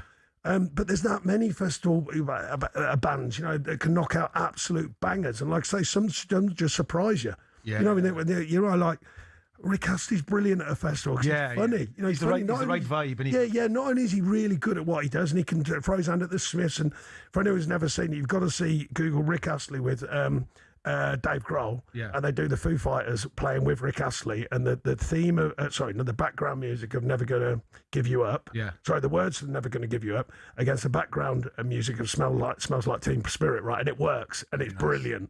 So, these are the things that festivals are different for, I think, because you get all these, DC. I saw Fontaine's, when they first broke through. I'd seen so many great bands. So it's hard to tell you the we were on one, stage with just them. the one, apart from Kasabian, Sammy Mates. Tell you, we're great. And they're brilliant. And we were on stage with them. The Happy Mondays are great. Yeah, I mean, Happy Mondays are brilliant crack. Brilliant, weren't they? Brilliant crack, yeah. Just, Splendour, which is not like, massive, but it's still a great laugh. Great crack. I'm sorry, I know I'm... No, you've done all right there. No, but I'm sort of pushing this, so I'm not really giving a real answer, but it's so difficult. Bands are amazing. Blossoms have been brilliant recently. So they were with Inshaw last year, brilliant. Shed 7 wrong with them, who were brilliant. I just love it. I seen the Charlatans in effect. They're fantastic. Charlatans, brilliant, amazing. Another dice throw, go on. Sorry to our listeners. Number I'm not really 6, answering the favourite TV show or film?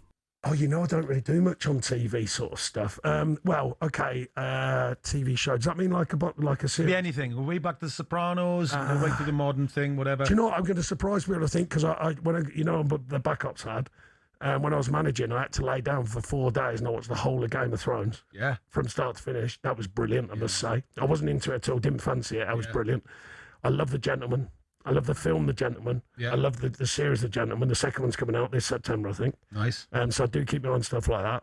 Ozark, I thought was brilliant. You know, that sort of thing. Yeah. Back in the day, Fools and Horses and all stuff. The young ones, I used to love the young ones.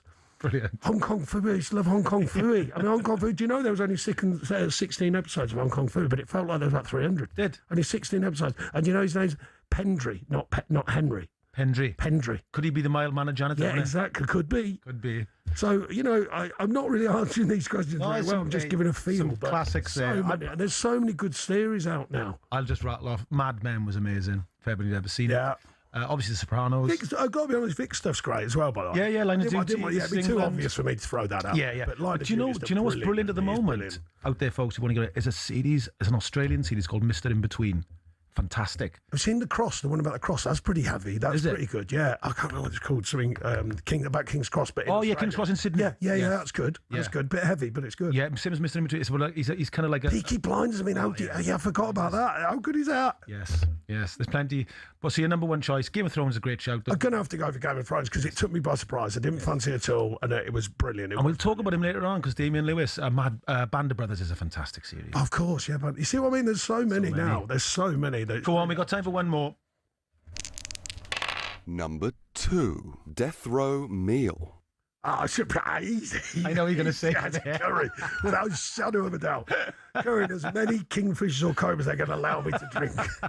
Oh, goodness. I swear I had 3 on the trot last week. That's mad. That ain't good. I said to Johnny, I went round, we had a bit of dinner with Vic, didn't we? And she said, "Do you want a curry?" I went, "Not really, but I love one." Yeah, my hat trick, you said. Yeah, hat trick, yeah. Took on the hat trick bowl of curries. Oh, goodness me. Curry. You know what we were laughing at? When I was on the other week, we were laughing, me and Adam, about...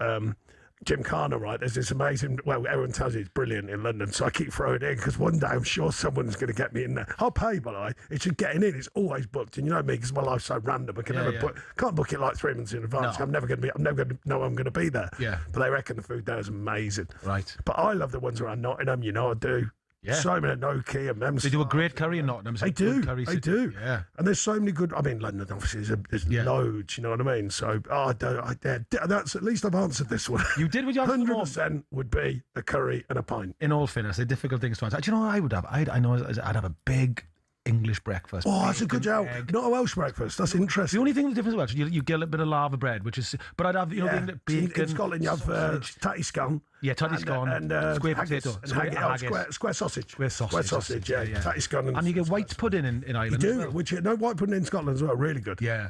Oh, yeah, it's good, though. That's all right, we're going to put that at number 2. With fresh bread. Devilled kidneys. I've got devilled kidneys cooked in butter on it. There you go. You're listening to Owen and Dyche, or Dyche and Owen on talkSPORT, in partnership with Toolstation. Open from 7 a.m. Monday to Saturday. Grab what you need. Get on a site. Get it done. First stop, Toolstation.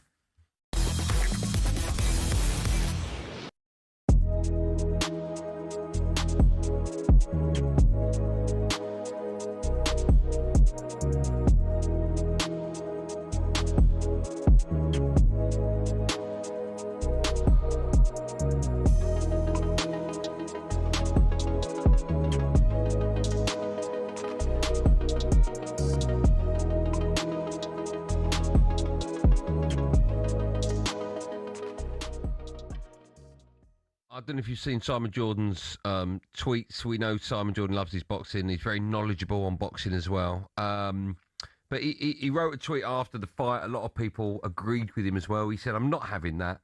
Dropped twice, sets the tempo. How's that? Prenger, totally different second round. Something not quite right. All designed to rinse maximum amount of money." Firstly, were you aware of that tweet?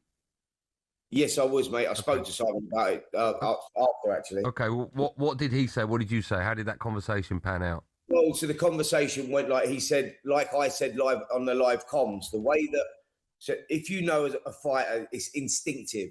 He had Anthony Joshua hurt after 20 seconds. Joshua barely got through the round. He survived. He walked back to the corner on his heels. He walked out for the second round, you know, with the legs still very wary as well, very dodgy as well. And as a fighter, Christian Prenger then instinctively should jump on him and know the history of Anthony Joshua and how it takes him a while to recover, and jump on him and say, right, this is my big opportunity. This is my ticket into the big time. No one knows who I am, but everyone's going to know it's going to be one of the biggest shocks in heavyweight boxing history. And he didn't. It was a very strange, didn't he? Tactics, because I think he was actually waiting for that big shot. He was waiting. He saw that Joshua was coming forward and he was making fundamental mistakes when he was throwing shots. He was leaving his chin up in the air, you know, hands down by his waist. It was a weird performance from Joshua, but an even strange tactic from Christian Prenger.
Jonny Owen here with Sean Dyche. I love saying this. This makes me feel like a real radio presenter. Breaking news. Yeah, in a Welsh accent. Breaking news, everyone. Listen, Chelsea are exploring, let's check this out, Sean, a move to sign Danny Welbeck from Brighton and Hove Albion. Early stage, but optimism on all sides. Deal can be done via David Ornstein, who's pretty solid with his sources. So that's an interesting one, because Chelsea, does this come... Chelsea, yeah. Yeah, I think... Looking at the last few years of their model, maybe, and I've got to throw a maybe on this because I don't know the inside of their camp, but always make sure that's quantified. But their model from the outside looked like buying constantly young players, not so much depth in their Premier League knowledge in some of them players. So whether or not he's gone right, okay, or they've gone sorry, or the manager particularly, Granit Xhaka he was linked with as well heavily, and that didn't quite go through. If you then add in Danny Welbeck, let's just suggest that thinking, he might just want some players who've been there, seen it, done it. Great pros, rub off on everyone else, bring them along. You know what I mean? That old school sort of thinking where you get a good bunch of pros who can rub off on all the young guns and bring a culture and an environment to it by their standards. Yeah. That's what I can imagine. I mean, Danny Welbeck, never a bad word said about him. He's done a great job at Brighton over the years. Another one was questioned heavily in the early days at Brighton, but come through it, showed his game. You know, he's gained knowledge, his professional knowledge. It seems to me, I don't know him that well at all, but it seems to me from the outside, proper pro. Granit Xhaka, without doubt, a proper pro. And whether or not they just want, you know, that depth of professional knowledge that some older players can give, but not only give us the way they go about it, the way they rub off on others. I would suggest that's what they're looking at in this case. I don't know, but that would be what I would be considered good management thinking. I would consider. Well, do you know what? We got the next guest would be somebody we can ask about this, because he was an experienced forward that was brought back in by Brian Clough. Yeah, Gary Burns. Surely, yes, legend. He's joining us now. We're going to talk about Kevin Keegan particularly, but we just want to say, as Gary joins us, happy birthday to you. Gary Birtles, 70 years of age today. Happy birthday, Gary. Thank you very much. You're very kind, and thank you for telling people how very old I am. We know you're younger at heart. It's on them Thursday clubs when you're supping back that white wine. Isn't it? Yes. It's one of those birthdays you don't want. Well, you know what, he's was my old man who was saying up. There's a lot of people in the cemetery would swap with you, son. Do you know what I mean? That's a good point. That's a good point. Yeah, but listen, we had a wonderful night celebrating your birthday on Saturday, and he is very young at heart, Gary. He's 70 going on 70. I know, I'm sorry I missed it, Birds, but you know it was a very good reason why I I know, mate, I understand. 28 in the mind. Exactly. 70 in the body, 28 in the mind. That's the way to think. Gary, we wanted to talk to you specifically about so many stories popping up since his passing in the last week on social media of Kevin Keegan. What a great guy he was. And Sean pointed out something very interesting earlier on. He said, why does it always take somebody to pass when you hear these stories? Because it's a great example of the fact that what he did for you when your late wife, the lovely Sam, passed of cancer, and we had a charity game, and he couldn't do enough, could he? And he came along and he was brilliant with everybody, wasn't he? He was unbelievable. You know, you can't praise what he did enough. I mean, Martin O'Neill came, Nigel Clough and Kevin came for the charity game, and he managed one of the teams, came up with his lovely wife, Jean, and I've just been talking to a friend of mine. He said I was looking for him on that day. I couldn't find him, and he was out the back having a kick around with all the kids. And that's where he was on the pitch, having a kick around. He stayed all day. He stayed for every photograph and every autograph signed. He was just incredible. He never left until everybody else was going. It was just, you know, that's the stature of the man. And I remember playing. We got knocked out of the European Championships in Italy in 1980. And we went back to the hotel, not very, happy about it, obviously. And he took over the DJing from the DJ in the hotel. He said, right, I'll give you. He paid him. He said, go, and he just played all the music for the rest of the night. He's just incredible. What a fella. I only come across him a couple of times, Johnny. Actually, a couple of LMA functions, League Managers Association. He was absolutely first class. And that's what I said to you. But look, I know. You can't just keep waxing lyric about people all the time during their life. Yeah. But when he stepped away and everyone more or less made it clear he wasn't going to manage again. Yeah. Why weren't people telling brilliant stories about him then? Because he deserved it. You know what I mean? And Bert's knows better than me, having these experiences he's had. Why wait until they die and then they suddenly, he did this, did that. You should, like I said, within reason, these stories should be remembered while they're alive, not when they die. Well, I mean, we were just talking. Sorry, Gary, go on. No, absolutely. I mean, you talk about role models today, and he was a role model to anybody. If you knew what he was about and what he did, I think he's like Harry Kane. He's like, for me, he's a very good role model, for people now, for young kids now coming through and wanting to play football. But Kevin just had something about him, this aura, and he nothing was too much trouble for him on that particular day. I mean, we raised, I think, 75,000 for Hayward House, the hospice. Through fantastic donations from everybody, England shirts, and it was an absolutely fantastic day. It was during COVID as well, just at that particular point, 5 years ago when Samantha passed away, and you could only have 1,300 maximum people at the game, and it was just staggering. You just stood there admiring what this, great footballer, what a great man he was as well. We were saying as well, we were chatting because we said we want to talk about Kevin Keegan with you on the show and everything he did, but we've mentioned a few times we were kids that grew up in the 70s, me and Sean. He was so famous. He was the most famous English footballer in the world. Incredible, point, wasn't he? In sort of the mid to late 70s. Because the only ones I remember doing adverts now. Do you remember? Yeah, Brute 33 on the 25th, Brute 33 on the 25th. It even sticks out. And obviously the falling over on his bike. And you know what's brilliant about that? Imagine a modern young player, right? He fell off his bike at Superstars, got back on and did it again. Yeah. Imagine now there'd be blooming lawsuits, there'd be agents. What are they doing? There's a brilliant interview that came up. I don't know if you've both seen it, where he's talking about, and what a great lesson to the youngsters and people on social media. He went, do you know what? He said, I've won Balloon d'Ors. He said, I've won titles. He said, I've won European Cups. I've been in World Cups. And he said, do you know what I'm known for? He said, my hair. fallen off a bike, and he said, saying, "I would love it." So he said, "Don't worry about it. Just don't worry about it." I thought, what a great attitude, He said it in that way. I've seen that, and he said it in that way that he was authentic. He was actually going, "Yeah, just don't worry about it." Don't worry about it. It's okay. But you know what? We were just talking about. You see that obviously in Liverpool, where he had a profound. Everywhere he went, obviously Southampton and all these great clubs, and so much respect. But Newcastle, the flowers outside the stadium, even I've seen it even today. He had a profound effect on that city and his people. Yeah. He gave them belief again as a player, as a manager. You can't buy that really. I mean, you were an apprentice under him, Sean. Gary, we always end up talking about it, but it's the kind of effect Clough had in Nottingham. He still hangs like a leviathan over the city, doesn't he? People talk about him and his statue. They had those kind of men like Keegan and Clough. They have that kind of effect on places, don't they?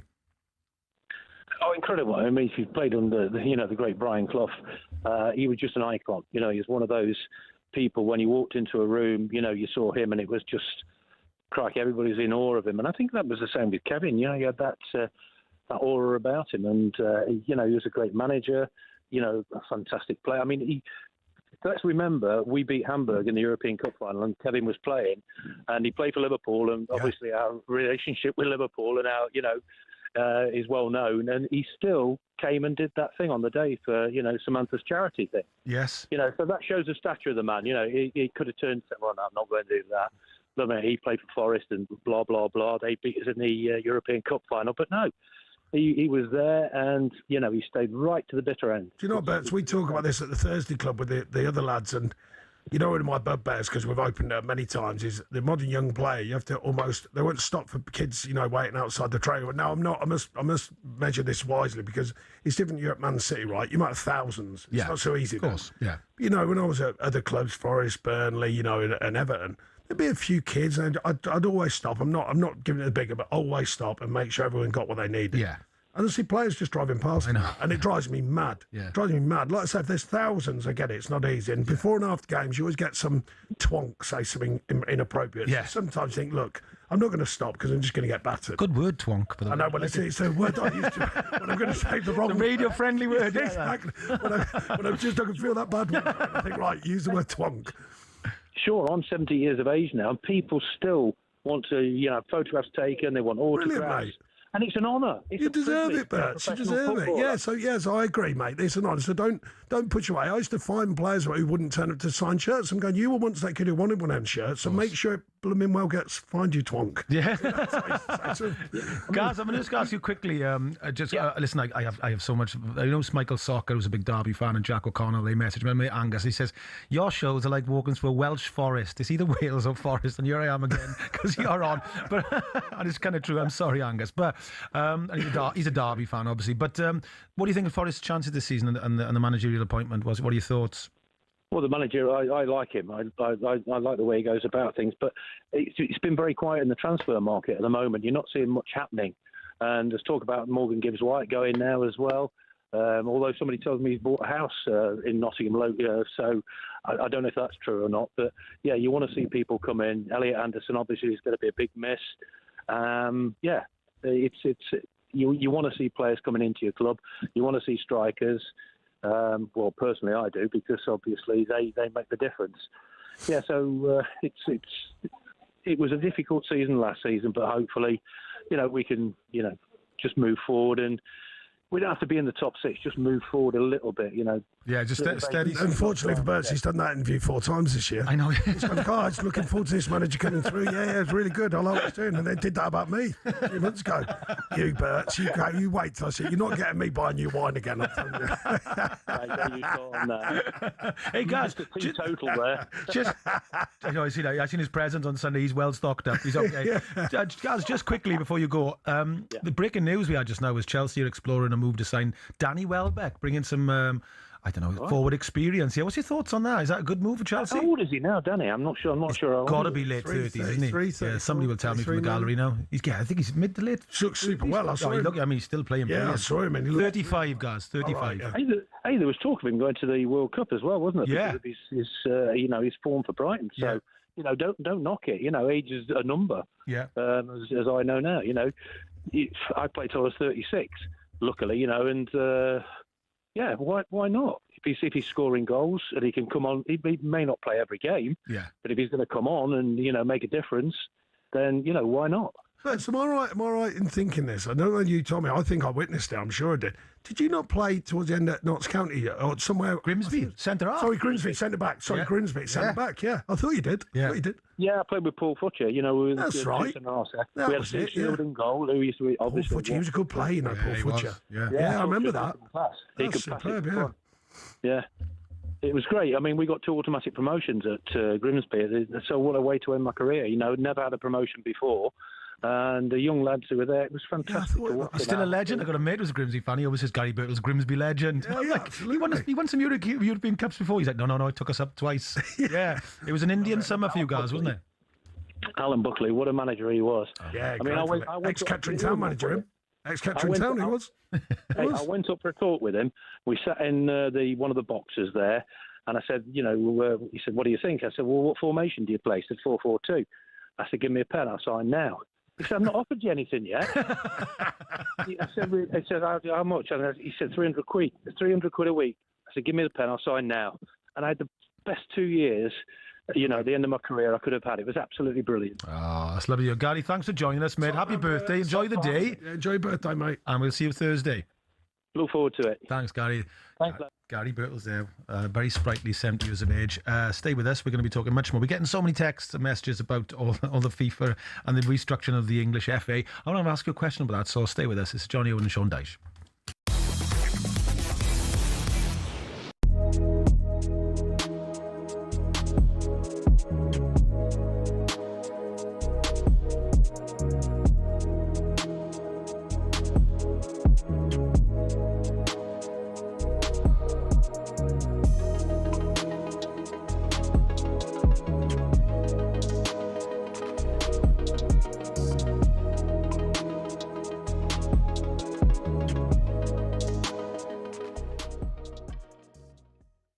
Good morning, lads. Yes, very, very good. Oh, About Joshua. Go on, mate. The final weekend, perhaps I didn't even bother to watch it. It's farce, isn't it? And as for him and Fury, I tell you, if they was fighting in my back garden, I'd draw the curtains. Oh, wow.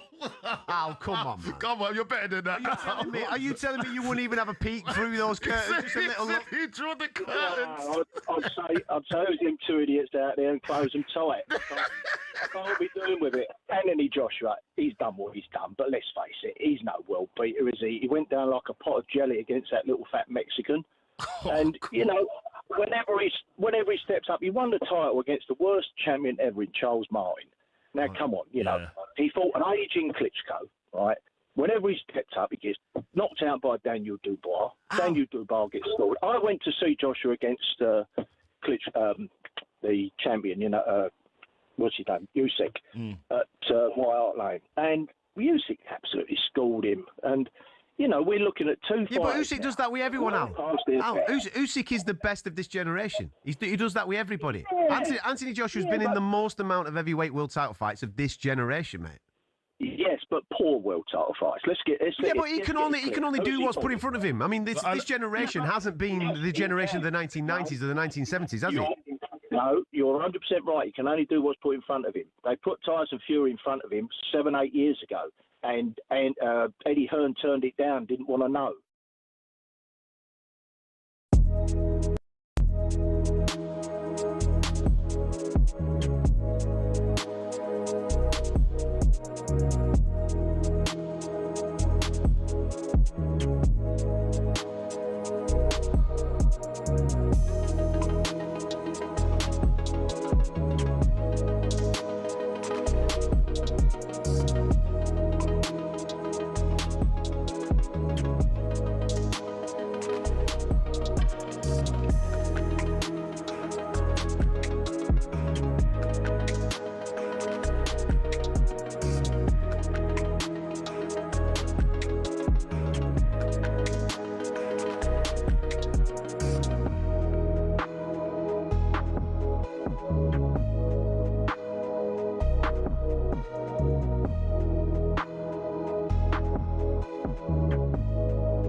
Yes, Jonny Owen here with Sean Dyche. It's just coming up to 25 to 3 on a hot day in London. We're not in here though. It's aircon, but I've noticed there's the degrees on the thing outside, and it's up to 26, 27 now. Ooh. It's going to be 30 apparently the next day too. I know, yeah. But we've got our shorts on. Gingers, that is. I mean, champagne. Not sun cream, white emulsion. I got some lovely text coming here. I used to manage a tool shop in Altrincham. Kevin Keegan was a regular customer. I'd make him a cup of tea and we'd chat for 20 minutes. What a very, very nice guy. Maybe it was a tool station. So down to earth. Oh yeah, tool station. We should say that, tool station. Sadly missed. Steve from Windchop. Top show. Thank you, Steve. Oh, it's a nice one here. From Tom Newton in Nottingham. I have to endorse what Gary said about Kevin Keegan. What a guy. I was lucky to have a picture with him at the Samantha Birtles charity match. He had time for absolutely everyone. So when I met him, he was unbelievable. Good chat with him. What a guy. The world is a lesser place without Keegan. What a man, proper football man. It's Tom Newton. I like him a lot. He used to defend me on Twitter.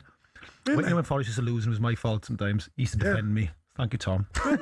When they said, I only got a point here because you're my mate. Yeah. Mr. Marinakis just goes, yeah, Donny's his mate. So Marinakis rang me up and went, get Sean in. I was the only one who said you've done take it when I know. You actually said, don't take it. You live locally. I wouldn't if I was you. Yeah, I did. They was battering you. Said, what, you only got your mate in? Yeah. Just so you get free tickets, mates. Free tickets. Remember that? I was going, yeah, of course. That's why I'm taking on Forrest, just to get some free tickets. Yeah, of course I did. Oh, belter here. Listen to this, Sean. I love it when this happens. Hi, Johnny. Tell Sean to get down to see Northside in November. We'll drink a Foster's with him. Rob, Northside guitarist. Brilliant. We played Northside on a show. I think it was Factory Records they were with. They were? 89, 90. They were. Northside, take the acid. Shall we take a trip? Yeah, shall we take a trip? Sorry, yes. Take a trip. Yes. Good, yeah. Great. We'll go to and Dermo, the lead singer. I love that generation. How is he, Rob? Dermo's not been very well. He's a great lad, the lead singer. Real cool man, classic Mancunian boy. Mostyn boy. And he's not been well, but he must be getting better because they're back touring again. And somebody says, Paul in Southampton, this is great. I was at the front of that Hives gig in Glastonbury, Sean. They were awesome in their mariachi suits. Yeah. Mexican style suits. But they've got like bits of lightning down the thing. That's it, yeah. It was their look. They wore it, and I swear he'll tell you it must have been. It's got to be 28 degrees. Yes, and they were melting, and they were different class. Didn't flinch. They just smashed. Said they announced afterwards they'd put the best band on first. It's true. Well, it was different class. Now years two belters here. Just before we move on, right? Dan, who's a Swansea City fan. How you doing, Dan? All right, son. There is Cobra on draft in the Welly pub in Maesteg, tell Johnny. So the Welly pub in Maesteg, we'll have to sort of find it. And then somebody else in Kettering. Yeah. Kettering, go on, in a double T. There we are. So AC, okay. I tried that with Merthyr when I was a kid. It didn't work, It's AC in Kettering. Come to the Stirrup Cup. Do you know it? In Kettering. I do know the Stirrup Cup. There we go. I didn't used to go in there, but I know where it is. They've got a Cobra on tap.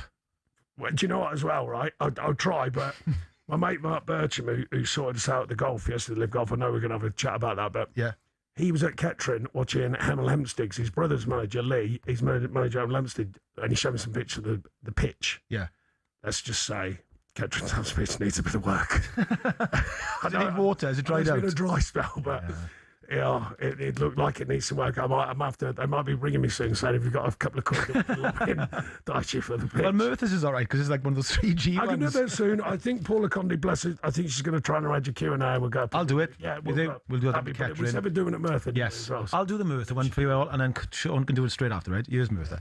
An M and an E and an R, and a T, and an M and an E and an R and a T, an H and a Y and an R and a T, a Y and a D and an F-I-L. Merthyr Tydfil, FC. There you go. Yours fits as well, doesn't it? And a double T, and an I-N-G-T, and O-N-W-N, Kettering Town, FC. There you go.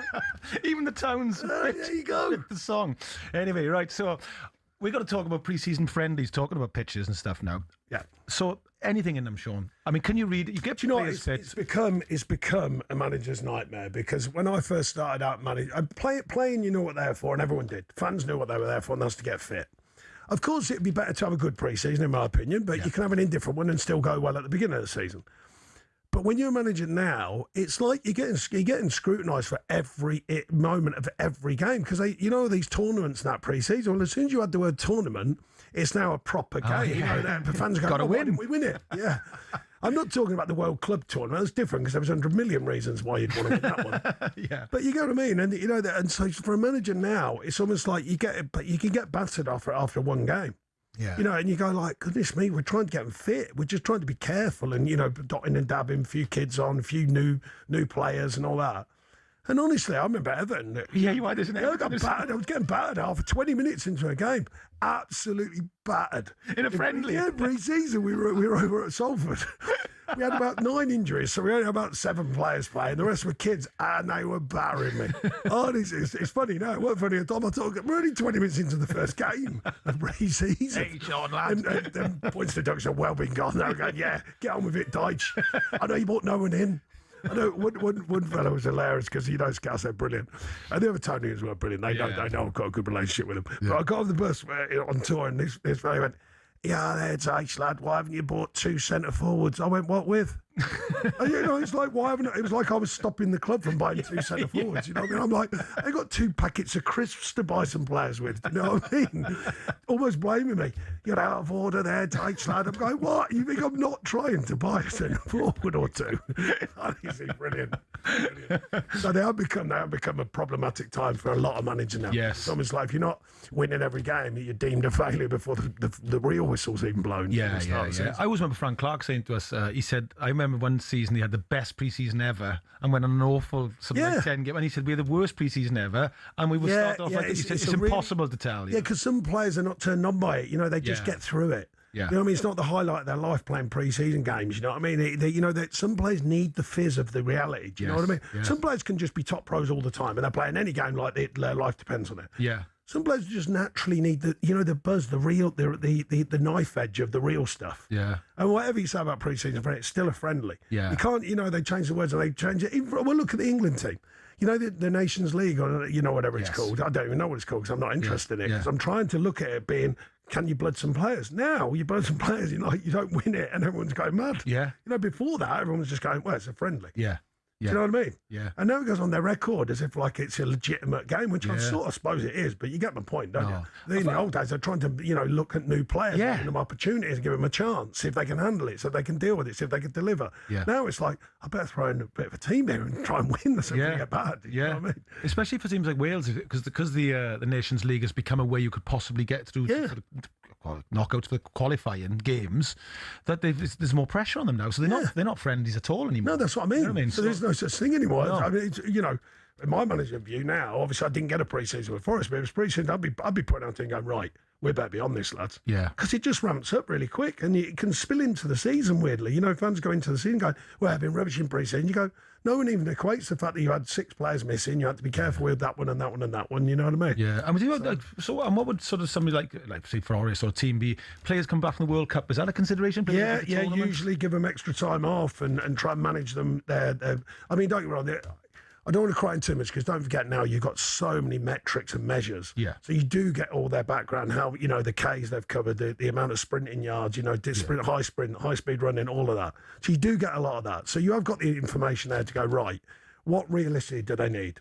But the thing you can't measure, and this is the hardest thing for fans to understand, how do you measure the psyche of a human being? Are they defueled mentally? Are they full of fuel mentally? Is the edge still there? That's the hardest thing to measure. I thought you just picked 4-4-2 on a fag packet, according to... Of course I do, Jonathan. Analytics and all that, yeah. 351 games in the Premier League, and I just kicked it forward and ran after it for all them years, as if by magic. Analytics. And it worked, yeah. Well, I was thinking, I'm really tired, because I've said 2 really quite intelligent things today. I broke my record, 2. I need to lay down, mate. Or a pint, probably both. Yeah, we'll have them with Aussie. Yeah. We'll have vitamin G. Aussie will keep us coming in for a couple of hours.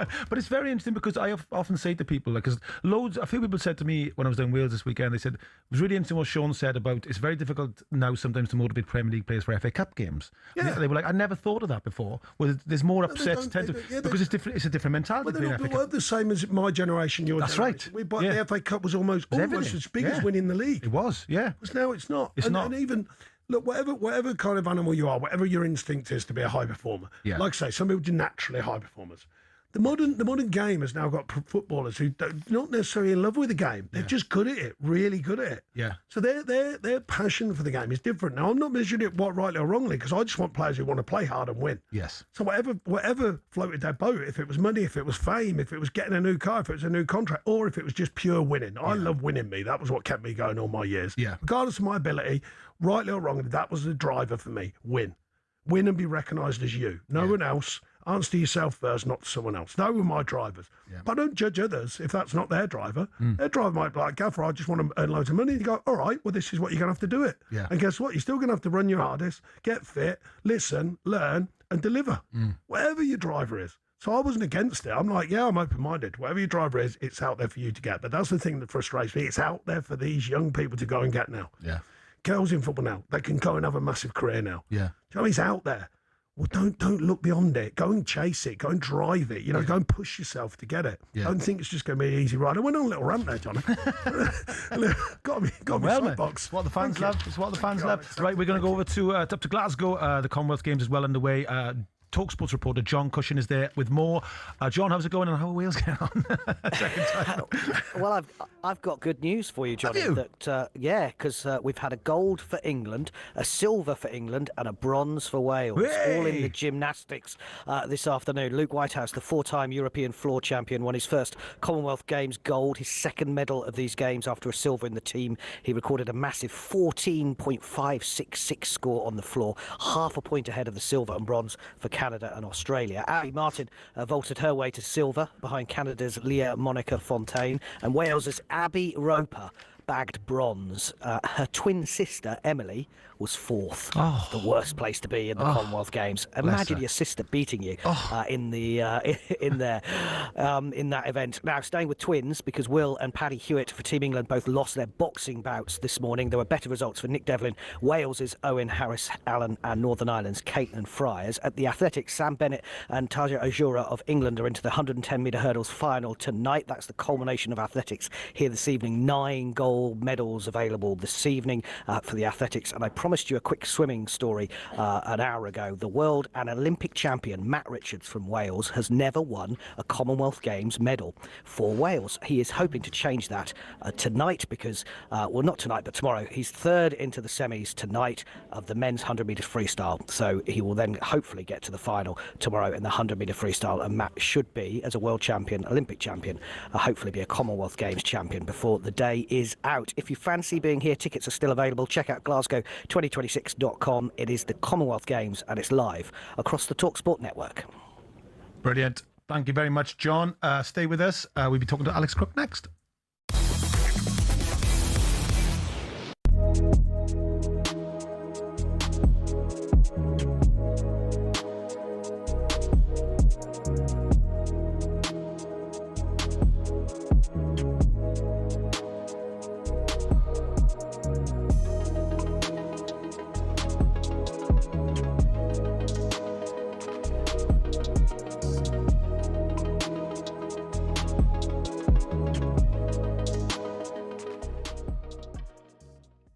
The Vinny Junior situation is interesting because I think when it came out of the weekend that Arsenal were keen, we all thought, well, how can they do that deal? He's on 400 grand a week. He'd smash Arsenal's pay structure. Yeah. Real Madrid, even though he's stalling on signing a new contract, are going to want a six-figure sum. But if they sign Diamonde, as looks likely, how do the two fit into the same team? And I think what's really interesting here, and Ben Jacobs, I think, has mentioned this a couple of times, they've got the same agent, Vinicius Junior and Jan Diamonde. So would his agency take Diamonde to Real Madrid knowing that he's going to compete with Vinicius Junior? I don't think Vinicius Junior to Arsenal is as fanciful as maybe it first appeared. Now, when you look at Arsenal, they probably will. They've just got rid of Trossard. Yeah, Trossard's gone. Turkey, gone. innit? So that's a space need, and they've only got Martinelli on that left-hand side. So they do need somebody else. Who is that person that's going to be able to fill in that space for them? Because there's not a large selection around the world, is there, Quickie? No, I thought it would be Morgan Rogers, to be honest. I thought that deal would get done. I know he met Mikel Arteta even before jetting out to the World Cup, and Arteta had made him a top target, but fair play, Chelsea came in and gazumped them. I'm not sure Arsenal would have paid £117 million anyway, but clearly they have got a hole in the squad. As you say, they've let Trossard go for a relatively modest sum, really, £17 million for a player. I think he scored some key goals, particularly last season. Seems a little bit on the cheap side, but I think they're going to do something sensational, and it could well be that Vinicius Junior is the man, because you're right. There's not an endless list, is there, of left-sided players.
Good afternoon. If you've just joined us, it's Jonny Owen and Sean Dyche here.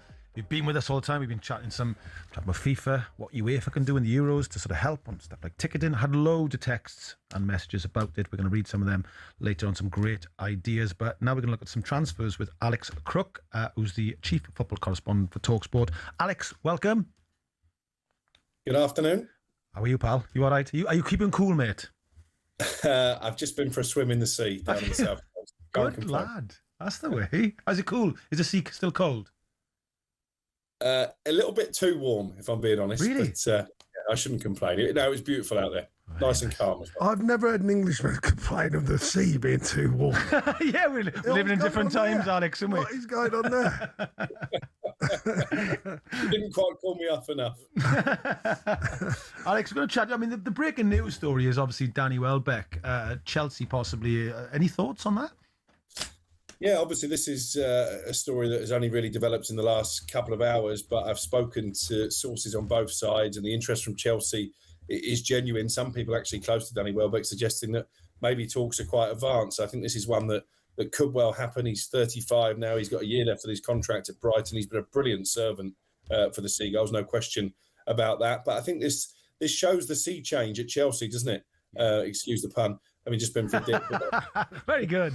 But they want experience, don't they? And it was something Enzo Maresca was crying out for. It's something the fans have been crying out for. They've got a deal in place for Maxence Lacroix to come in. They tried for Granit Xhaka, and obviously Danny Welbeck would bring an awful lot of experience at the top end of the pitch. I think if this does happen, as I say, it seems to be that it will, that would probably spell the end of Liam Delap's Chelsea career. And I don't think there'll be a shortage of takers for him, even though... Nottingham Forest. I've said it for ages. I'd keep an eye on Everton. I think Sean's old club, they were quite interested before he went to Chelsea. And I know David Moyes is a big fan. I'd have him tomorrow. I'm not sure, though. I'm not sure whether they bring someone like Danny Welbeck in to rub off on people like him. Yeah. More, maybe. What I mean? So maybe to bring him along a little bit. Yeah. He goes in there as a big name, and it's hard to carry that. Yeah. As a younger player at any club, I think it's hard to carry it when you're Chelsea. You're going to Chelsea in certain clubs. I think it is hard to carry. Yeah. So maybe they're bringing Welbeck in to play his part in, adding that on-pitch development. It's not a bad shout, actually. Sure, but that's the way I'd be looking at it. Yeah. I know he had a really good relationship with João Pedro at Brighton as well. So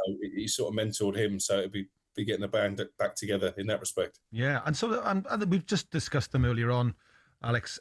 We mentioned that obviously Arsenal are sort of very active in the Vinny Jr. and Bruno Guimaraes. Any thoughts on them? I mean, that's a real statement of intent from Arsenal to go after those two kind of players. Yeah, and there's still interest, I think, in Julian Alvarez at Atletico Madrid as well. So certainly Arsenal, they won the title last year, not resting on their laurels. They've let Leandro Trossard go. There are going to be more first-team departures, I think, and Mikel Arteta looking to freshen up the squad from a position of authority. Guimaraes, I think, will happen. Newcastle fans won't like me saying that. I know the stance coming out of St James's Park is that he's not for sale, but I think money ultimately will talk with that one. If they get a bid anywhere near or above £80 million, then I would expect that one to go through. Vinicius Jr. is a little bit more complicated because Jose Mourinho wants to keep him.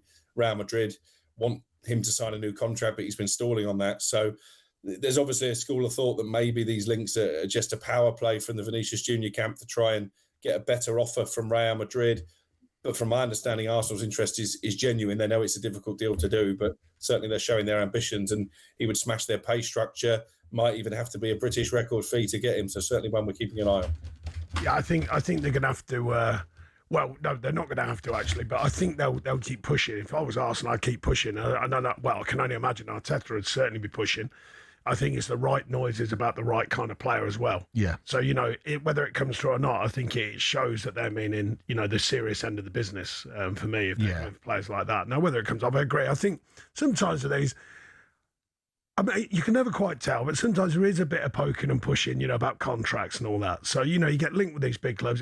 It's a win-win for the player, let's face it. Yeah. If he stays at Real, they get a massive contract, which I'm sure he's on a massive contract, but an even bigger one. Yeah. If he goes to Arsenal, if that was a decision, then you're not exactly going to a minnow. You're going to someone who's just won the Premier League and a new challenge. So I think for the player, it's a massive win-win, personally. And the agent. Yeah, the agent. who's feeding the press. The agent's on a very good win-win.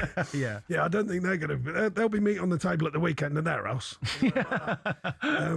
But no, I think it's all these pushing and pulling ideas. I think the one with Guimaraes, I think, look, The challenge that Eddie's got and Newcastle have got is once someone like Isak moves to that big number, Yeah.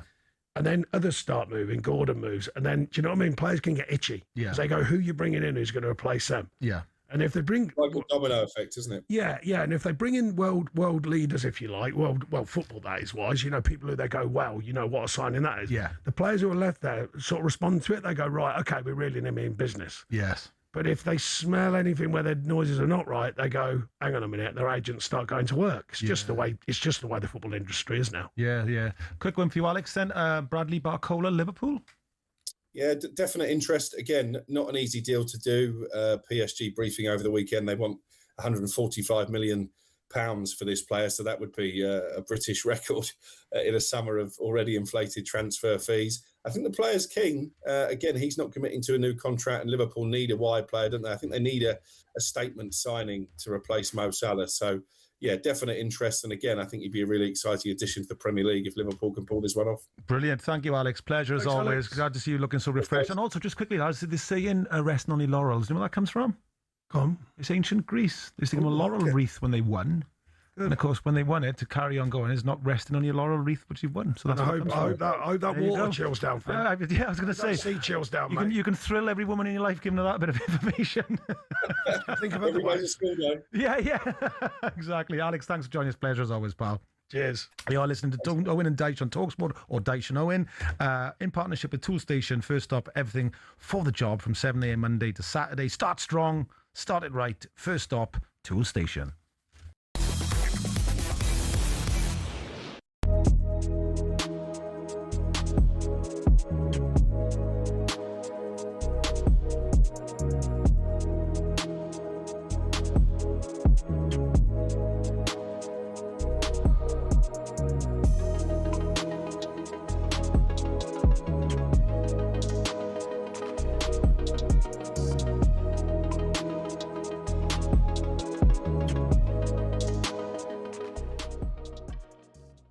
I've read this a couple of times now. I can't help but think when he comes up with lines about people criticising the refereeing decisions and puts lines in his quotes such as "I'm sorry you missed it all," I can't help but think there's a little dig towards the head of UEFA there, Alexander Seferin.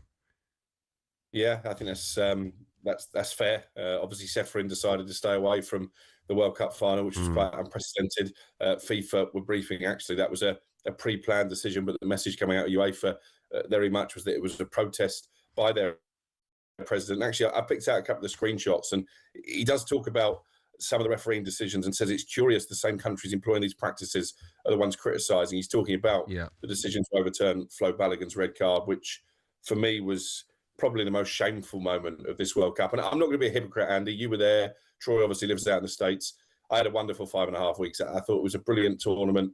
I thought the American hospitality was terrific, but let's not pretend it was perfect. He also talks about bringing two countries at war together, uniting two countries at war. Says Iran entered the United States without incident or conflict. I think they would push back on that when you look at the travel restrictions that are imposed on their players.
Sport. Good afternoon with your 3 o'clock sports headlines. I'm Hugo Chambray.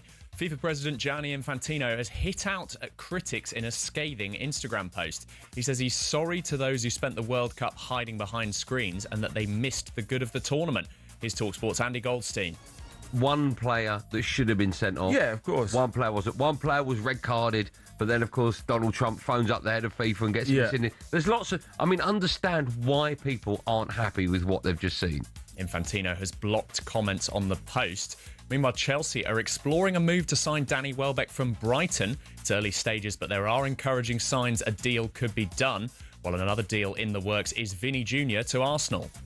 What we do know is that Arsenal are willing to break the bank in terms of wages. He would be the highest paid player in their history, would go above the 300 odd grand a week they're paying Bukayo Saka. talkSPORT's chief football correspondent Alex Crook there. Plus, it's understood John Stones' camp are in talks with Inter and Juve about a potential free transfer to Italy. Chelsea and Arsenal are both interested parties too. Andrea Pirlo has confirmed he is no longer in the running to take charge of his national team. The Italian Football Federation were unhappy over his commercial ties to a Russian betting company. Founder and president of Matchroom Boxing, Barry Hearn, has told talkSPORT that AJ Fury must be held in the UK. But former boxer Dave Caldwell says it's not that simple. When that paycheck goes up and up and up, and they say it's either here or nowhere, and you're going to miss out on that kind of money, if that's what they're wanting, then it's very hard. It's very difficult. Unless you're paying for it yourself, it's very difficult. And Adam Ramsey PT says he's not chasing redemption as he goes for gold in the 50-metre breaststroke final tonight at the Commonwealth Games. There's more at talksport.com. talkSPORT News. Huge wildfires are continuing to tear across France, with tourists warned to stay away from Bordeaux. And a funeral director has apologised to families of his victims as he arrived at court for the start of his sentencing hearing. Emma has more in half an hour. talkSPORT weather with QuickFit. For a limited time only, get 10% off 2 or more selected premium tyres in our big summer sale. Visit quickfit.com and book today. Conditions apply. Dry with sunny spells in the south. Northern areas see a few showers initially, then rain spreads east later.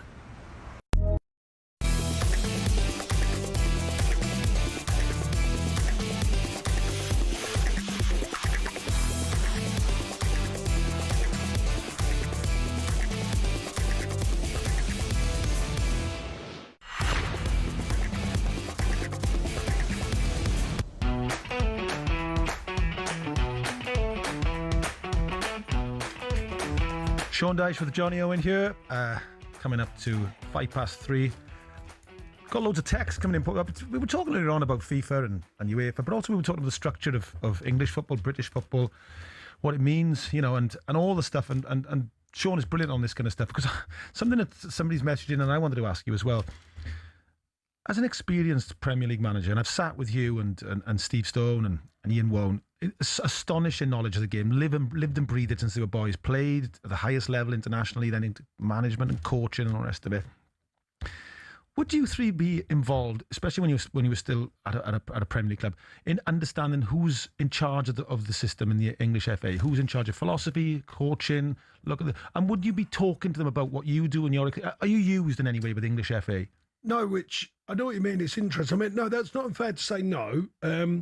Now and again, you'd know someone, but I don't think they'd necessarily reach out. They have done before, many years ago, to ask opinion on a certain things. Not necessarily the England job, just to be clear. Yeah. Just the greater good of the game. The philosophy of what we're bringing the kids through. Yeah. And all that sort of stuff. And on some of the coaching licenses, I'll ask your opinion. I think probably be used more. The FA could choose a certain sort of select band of ex-managers, current managers, younger managers, whatever, just to throw thoughts in the pot. Yeah. It doesn't mean anyone's right. I think I've had good conversations with Gareth, who I got on with personally and thought was terrific. John McDermott I got on with. I've had conversations with him when I've been out of work mainly. Not big conversations. So Gareth would be the England manager. No. But he'd be the England manager. And what would McDermott be in charge of? Well, at the time, I think technical. I don't know what these official titles are. Okay. Now, because obviously they often have reshuffles. Yeah. But that kind of thing, technical director, CEO, you'd have the England manager, of course. Yeah. I'm not sure what the current structure is, so I don't want to go too much about that without knowing the actual factual knowledge of the current structure. I'm not really. I don't think there's a lot to blame because people want to blame not just the FA, but they often want to blame the FA. It's more about making the key decisions. But to make them key decisions, you've got to have finance. You've got to have powers that be in place. You've got to be politically correct. You've got to make sure you're managing the landscape of football. And that's what I was thinking about. It's very difficult. That's what I was thinking about. Easy. It's not easy. I was thinking the same thing, Sean, because I'm thinking so many people. You listen to a lot of pundits over the World Cup, and it was very successful. Lots of podcasts, and they all talked after the semi-final about the mentality, even the manager. Yeah. There's something in the English mentality when 1-0 up and they drop deep. I don't want to go into that conversation because it's been had a million times. And we've got to change it. And it's got to come through from a young age and blah, blah, blah. Spain have done it. Now, I don't know. I mean, maybe tomorrow I'm looking at the gallery. We'll get somebody on who can talk about the Spanish structure because they've done something right with the manager they brought through. Gwilym, Balaguer and people like that. We'll get them on to talk about what. And in England, if it was a business, right, and we have a lab, but you're a very astute man. If you're a business, you look at a very successful business over there, you go, what's their template? Yep. And how can we copy that in some way? Yeah. For me, you'd be going, well, what are the Spanish doing? How are they doing it? How are they getting past the politics? Exactly as you said. Because if you were pointing somebody in Wales or England, somebody would go, oh, he's rubbish, or so-and-so's better. You have to get past all that. Yep. And get it, and you stick with it. And even when Spain won World Cups previously, they had 2 tournaments where they didn't, and then they stuck with it. But they what is the structure of the English FA? Because I don't. In Wales, no, I don't know what the exact current structure is, as in literally names in spots. Yeah, but I'm sure they will have a working structure. Yeah, I think that's fair to say. And I'd love to hear about that. Yeah, and I'm sure they will have a design of what's right, in the future. I personally think the FA down my years have often been politically too correct. Mm-hmm. You look at Brian Clough used to be massively outspoken about it, wasn't he? He couldn't be the England manager because he wasn't yes man enough. They said I'd change it root to branch, and they were right. Exactly. Yeah, exactly. That's brilliant. Yeah, they were right. Yeah, love that. But no, so I think sometimes the politics does get in the way of the English FA just driving forward on the pitch. Grassroots football and the welfare of the game and all that sort of stuff. But I must give them credit. I must respect them because it's very complicated. Totally agree. Easy for me to say. Of course, it's easy for us to sit here and pontificate about it. But I do know that it's not that easy. I mean, Gareth was answering to all sorts. I don't think Tuchel's doing the same job in that respect. I think his job is work with the team. Yeah. Gareth was turning up at schools and doing events. Yes. Working all sorts of hours, to do the greater good of the FA, if you like, as well as trying to win things. Which is a bit what the Welsh manager does. Often. Yeah. And I'm not saying, by the way, just to be clear for all our good listeners out there, I'm not saying what's right or wrong. There's different ways of doing this. Yeah. But it's sort of nearly working, isn't it? Yeah. But it's not quite. I mean, every tournament getting better. When we were kids, right? Getting to a semi-final. Well, didn't qualify in the 70s. Didn't qualify. Yeah, let's not throw the good work away because of a bad 25 minutes of a football match. Absolutely. It feels like that. Absolutely. So I'm not getting involved in the drama of it. I'm just trying to say there's different ways of doing it. But is the way of doing it, whatever the different way is, is it clear? Yeah. Is everyone online with it? The biggest chink in the armour for me was purely that Tuchel as a German manager or a foreign manager got put in place. Yes. And it's nothing, I'll clear this up again, I'm not xenophobic, it doesn't matter to me. What I'm saying is after all these years of listening to the FA put this structure in, then a German manager goes in the top job, and then you go, well, what was the point in all them years of the structure? Yeah. Do you get what I mean? Now, they will obviously have an answer to that. And he's got to win. That's the thing. Of course. He's got to win if they put him in there. And he didn't. That's the problem, isn't it? I've been voicing my opinion on Eddie Howe. Now, it's not just Eddie Howe. I'm just using him as a really obvious example. Yeah. And I just think that, the Spanish I think, and my general knowledge is only general about their structure. Yeah. But I think they've always been going through the pathway of Spanish managers. That's it. Yeah. Whatever happens, we're having a Spanish manager. Yeah.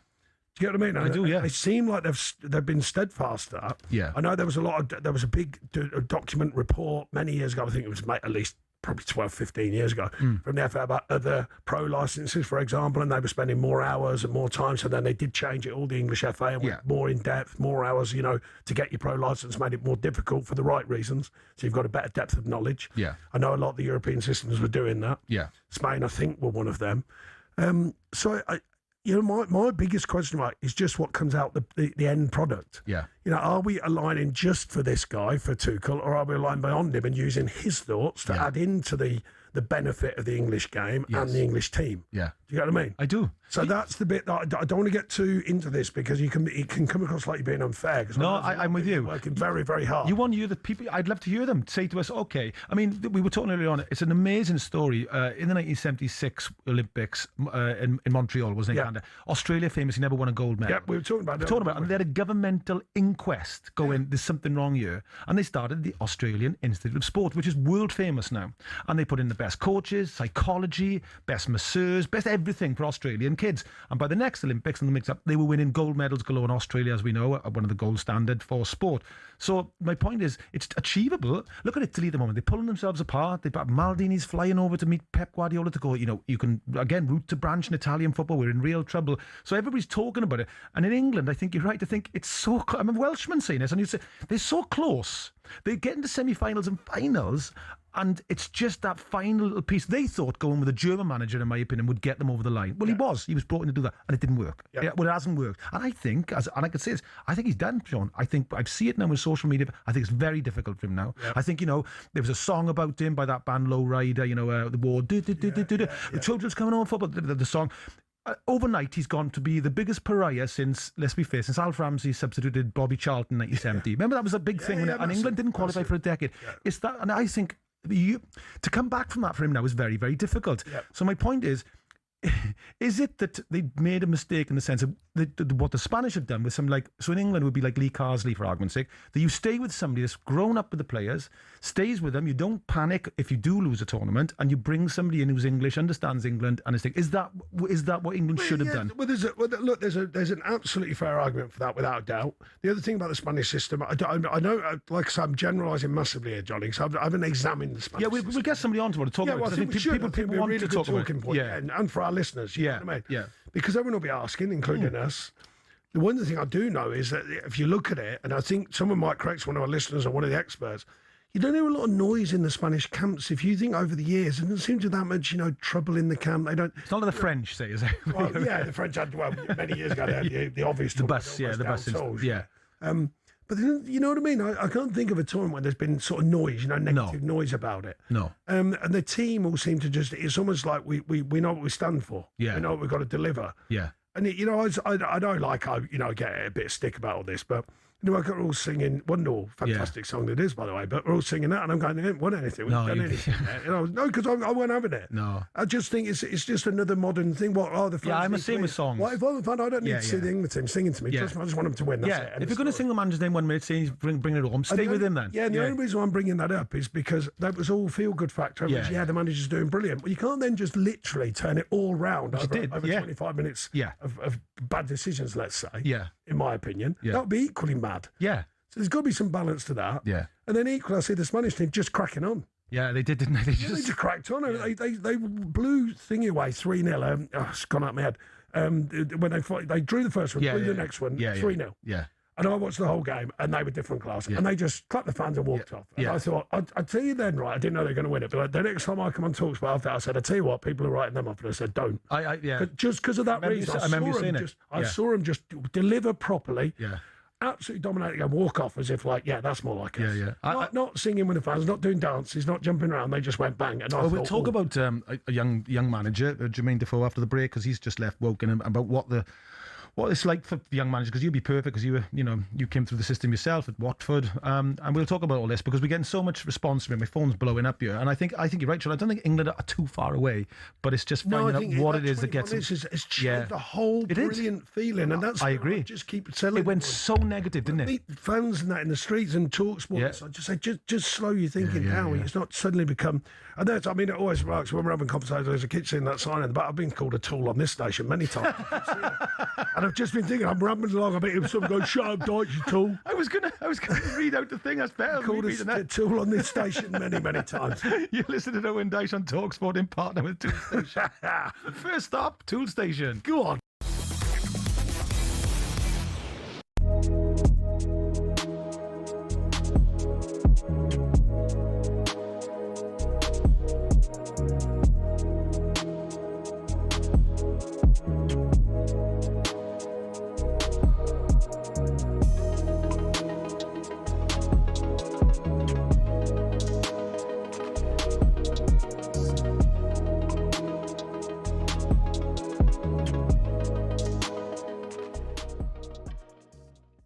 Vinicius Junior. I'll read this from the Telegraph Sport, their sports pull-out this morning.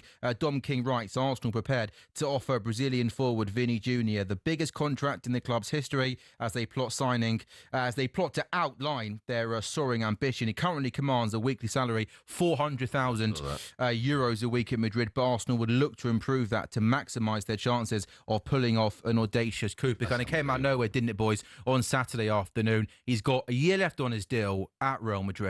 Arsenal exploring the possibility, Troy, of signing Vinny Jr. Is it going to happen? And if it does happen, where does this rank in Premier League history in terms of biggest coups for the Premier League, not just Arsenal? If it did happen, it would be amazing for the Premier League to have a superstar on that level in terms of global appeal, blah, blah, blah, all that stuff. I don't like it. Why? I don't like it. I don't think it suits the way that Arsenal play. I don't think his personality suits Arteta. What do you mean his personality? I think he's a massive diva in regard to like what he wants, what he needs. And I don't think he would buy into the collective. And now that would be something new for Arteta to have to deal with, right? Because he's all about the group. So how do you have Saka on one side, who's the captain, has done everything right, and then you bring in this guy and go, oh, by the way, everyone, give him the ball. And you have to keep giving him the ball. But yeah, I don't like it. I don't think it helps Arsenal.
Jonny Owen here with Sean Dyche.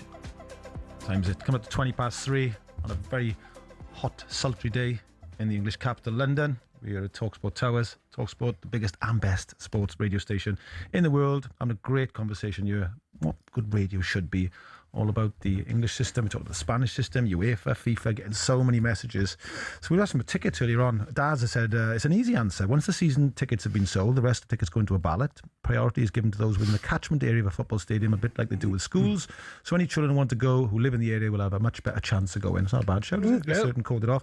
Nice one. Like that, yeah. Ashley Butler. This is a good one. This is Ashley Butler. On the subject of ethical ticketing and transport, etc., you may have heard of the Gothia Cup. Yeah, that's the World Cup for kids, isn't it? It was held in Gothenburg. It's in Sweden every year. And the point is they sell tickets which cover all matches.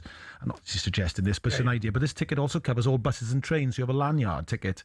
And you think, and the other big thing in Scandinavia they do massively is, if you're a parent watching the game, you're not allowed to shout advice, or you're only allowed to encourage, and you have to stand a certain distance. So their whole culture is different when it comes to kids, and that's another big thing. You were very good in this earlier on. Our kids coming through. I feel strongly about that. Through first of all, because I'm not going to go on about it because I've done for many years. No one listens. Yeah. I've been talking openly for a minimum of 10 years. You've got 1 million people listening now, so tell them. Go on. Well, I've been talking openly for at least 10 years about cheating in the game. Kids copy. Yeah. Simple as that. I'm not bothered about my job in the Premier League, although it's cost me many times. I'm on about children. They copy. Feigning injury in the game now. Yeah. They copy. The FA do nothing. The Premier League do nothing. FIFA do nothing. UEFA do nothing. They almost blindsided because they go, oh, we don't want to touch the beautiful game. Yeah. It ain't that beautiful at times. Yeah. So why don't we get the fundamentals sorted out first? Worry about all these genius children we're going to create to be brilliant footballers, in this case. Hopefully, what about brilliant people? Start by making them brilliant people, and then increase chance of making them brilliant footballers. Yeah. In my opinion, that is. Yeah. So you go back to grassroots. And at Watford, it wasn't me, by the way. I didn't design all these things, but the lads put these signs around the pitch for the parents. And this is a professional football club, with a very good youth system then. And one of them that I always quote, and I get quoted on it, wasn't my quote, but it has been since. You wouldn't scream at your kid when they're learning to play the piano. No. So why do you scream at them when they're playing football? That's a great point. And it's fair, because football's a very difficult game to learn. If it was that easy, everyone would be a professional footballer. It's not easy at all. Yeah. One of the rare sports in the world that uses your feet for one. Yeah. Furthest away thing from your brain. Yeah. It's just simple logical science, So give them a chance. I know parents get involved, but you don't want them running on the pitch and having a fight because little Johnny gave away a penalty. They didn't win 3-0 at their Sunday League team. Yeah. Do you know what I mean? Yeah. I'm being extreme here, but I've seen it. I've witnessed it. I had to speak to an FA when I was there watching my son play. And the crowd on the side, it was a kids' game at Hackleton with Hackleton Harriers. And I had to speak to the FA. It was ridiculous. Fans going mad. And I said, we should all be ashamed. I had to walk on a pitch. Don't imagine me. I was an active football manager at the time. Right. It was that bad. I had to walk in the middle of it and go, what are you all doing? I said, this is ridiculous. It's a children's football match. 2 coaches going at it, parents going at it, almost doing kids now. They're like 9 or 10. I mean, this is madness. Do you know what I mean? So if you want to make a big difference to the actual sport and get it right, go back to the very lowest levels at the beginning. Start re-educating at that level. Stop all the kids diving all over the place. The only way you can do it is stop all the stars diving all over the place and feigning injury.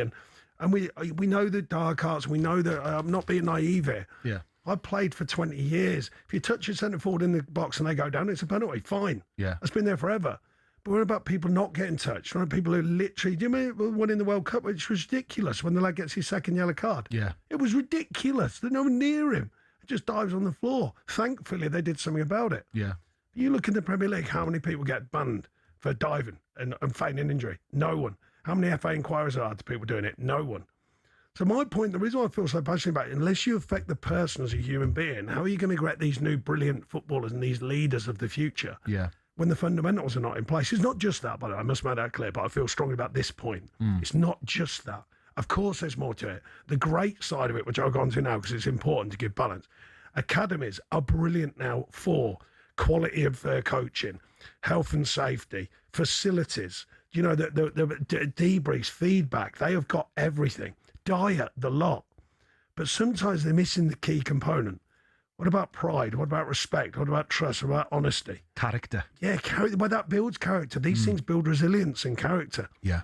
And we keep saying about it, but no one does a lot about it. What about what I was asking about? I was listening back last week after the semi-finals. They had Stan Collymore on talking to Hawksby and Jacobs, and he was fantastic. And he was talking about creativity, which the late John Robinson used to go on about all the time. And I'm having loads of messages, by the way. I'm having lots of messages from Scottish people and Irish people saying, what about their system? And Scotland have got a problem; they can't get out of the first round. It's psychological for them, the same as England is psychological to get win a trophy. Wales and Ireland is about qualifying. How do we qualify? So every home nation has got their own particular sort of thing they've got to get over. But he was very good on creativity, and he said something that really resonated with me. He said the reason why Paul Gascoigne is feted so much in English football is because he's the last midfielder like him who could get the ball and play. Yeah. And Wales have been very lucky recently. We had Gareth Bale, right? It was very similar. You could have the ball, you could go past people and get you up the pitch. And England didn't quite have that against Ireland. It wasn't what that one. I think they've got world-class players, Harry Kane, Bellingham. But a player like Gascoigne or Bale who'll just get the ball and take a few people on. And Robbo used to talk about it. He used to say, the most difficult thing, you can be athletic and fit. All the givens you say, you're brilliant at this. But he said, sometimes a player who can take somebody on and pass on it is massive. And where is that? How is that in the English game? Well, because of the world now, the way we look at the world as parents as well. Because parents, I was a parent. Yeah. I was out till all hours when I was a kid just playing football. Same in Merthyr. But suddenly, guess what? You learn to use the outside of foot, the inside of foot. You learn to turn. You learn to toe it. You learn all these little tricks of the trade to manoeuvre. Yeah. Well, these kids, when I was at Watford as youth team coach, we brought in street football. So on a Friday morning, so we had the Harefield school. So we'd put the 12-year-olds playing with the 14-year-olds. And then we go, why are you doing that? I go, well, I used to do that. That's why that's how I learned strength. That's how I learned resilience. That's how I learned using the ball. That's how using your body. So we just let them play, and then what we used to do, right, we used to throw in different size footballs, little ball, big ball, and we had the old jumpers for goalposts. Did you? Yeah, no, just go, let them play, just let them play. Some of the best coaches are the ones that let them be fluid. Yeah. But I go into coaching schools now, and I've done it, by the way, so I'm maybe partly my blame, for my career, because you're getting told by someone, yeah, but they've got to receive it on the back foot. You've got to play 10-yard passes because everyone said that's the future. And you go, well, they can't kick the ball other than play that pass. Yeah. There are Premier League players who can't just lift one in behind. Yeah. Can't play on the outside of their foot. And I'm going, how can you not play a pass with the outside of your foot? Because they've never played street football. They've never been, coaches didn't allow it, if you know what I mean. Yeah, yeah. And we've got to be really careful. The thing you're on about, to stifle freedom in football. It's a Get great these kids point. Playing free-flowing football. And Get each them to learn. country having a specific personality and character at a World Cup, because everybody tries to play the same now. I just got to say quickly, I know I could talk about this all day. I love it. I know I could, because I feel passionate about it. I'm The greater good of the game. I've always tried to do my little part of it. Jermaine Defoe, right? He leaves Woking, leaves in strange circumstances. Young coaches trying to get into the management game. Obviously, a brilliant lad, hugely respected, an amazing career, brilliant. All the stuff he did with the young boy in Sunderland.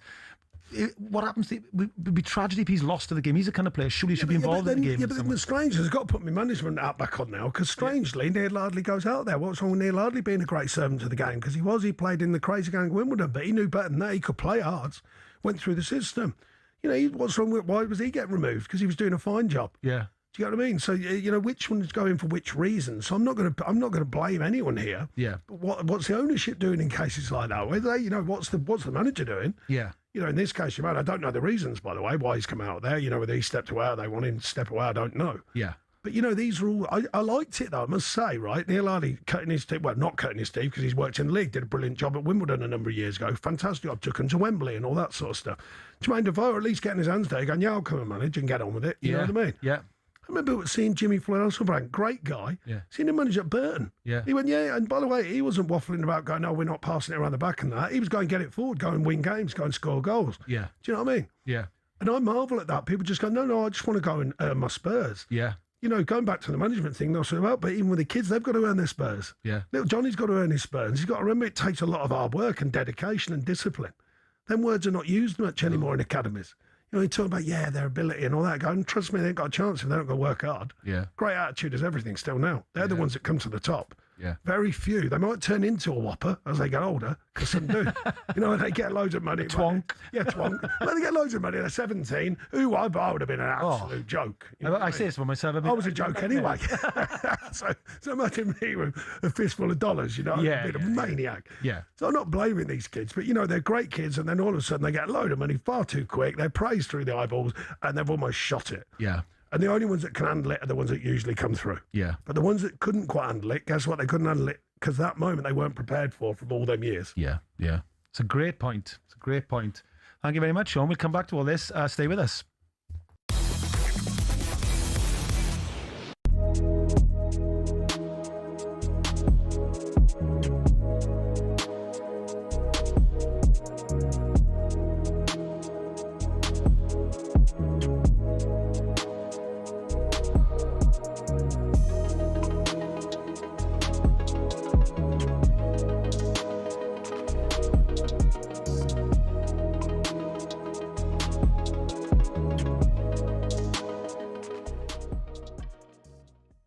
It should be a case of, will we buy him? Not, more, will he buy into our club's ethos and the family feel?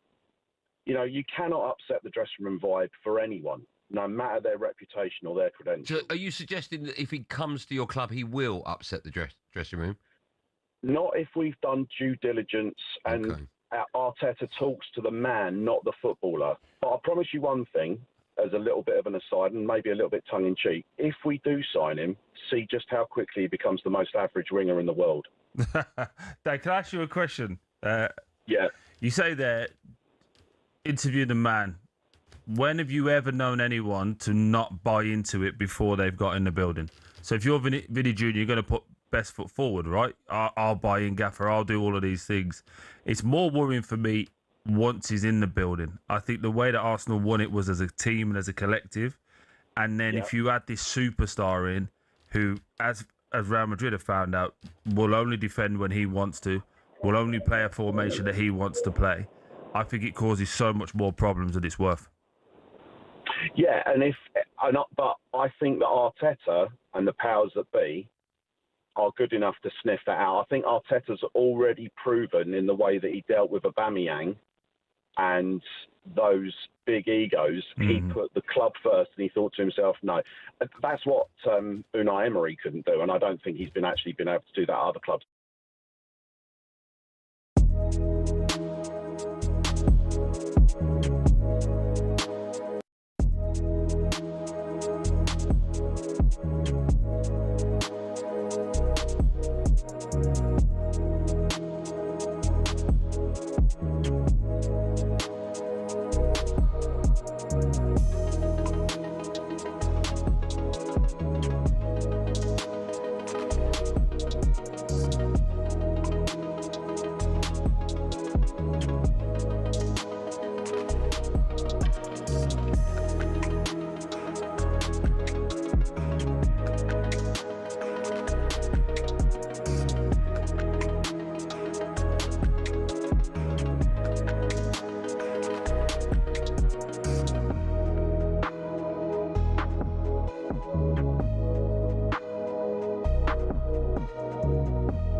There is nowhere left to hide. One man is looking to reinforce his place amongst heavyweight boxing elite.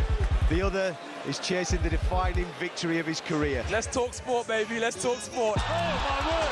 Joshua's gone down. First punch of the fight. The Prenga's landed, and Joshua's gone down, and he's taking account.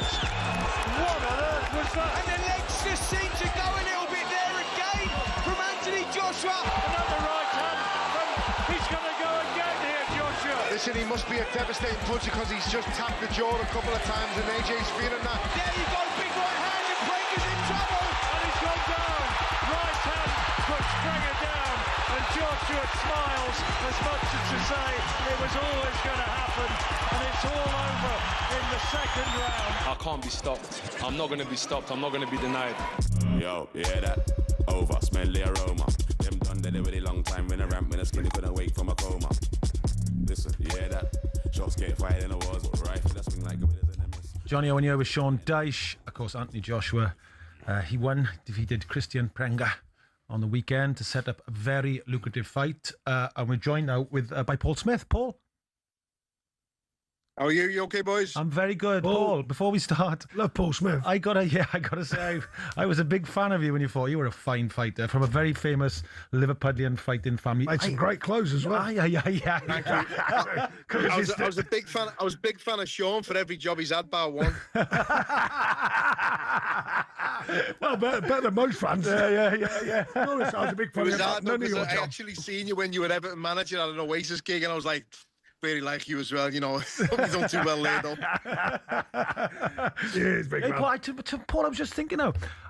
You won a medal, didn't you, in 2002, was it, in the Commonwealths? You won a silver? Yeah. Yes, I remember it. Commonwealth, yeah, because they're on at the moment now, and That's right. it's like it's another home games. Yeah. And long time ago now, making everyone feel old. I was 19, 2002, yeah. Oh, man, just gone like that. I know, time, mate, it just flies, isn't it? Flies.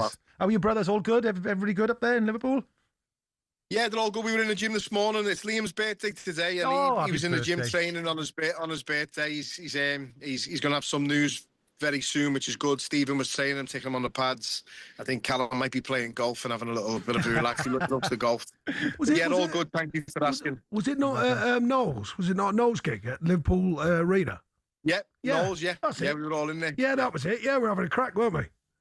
Yeah, it was great. Just, Yeah, it we was had good. to get past the fact that you were managing the rivals at the I time. know. Yeah. No, just had a flashback, because we were in the dressing room. That's right. And we were on the right laugh, yeah. Yes. Paul, we're on to chat about the fight on the weekend, and obviously it sets up this huge fight between Tyson Fury and Anthony Joshua. I mean, is that exactly what boxing needs at the moment? And also it's Frank against Eddie as well, in a way, isn't it? So it's a huge sort of setup, isn't it?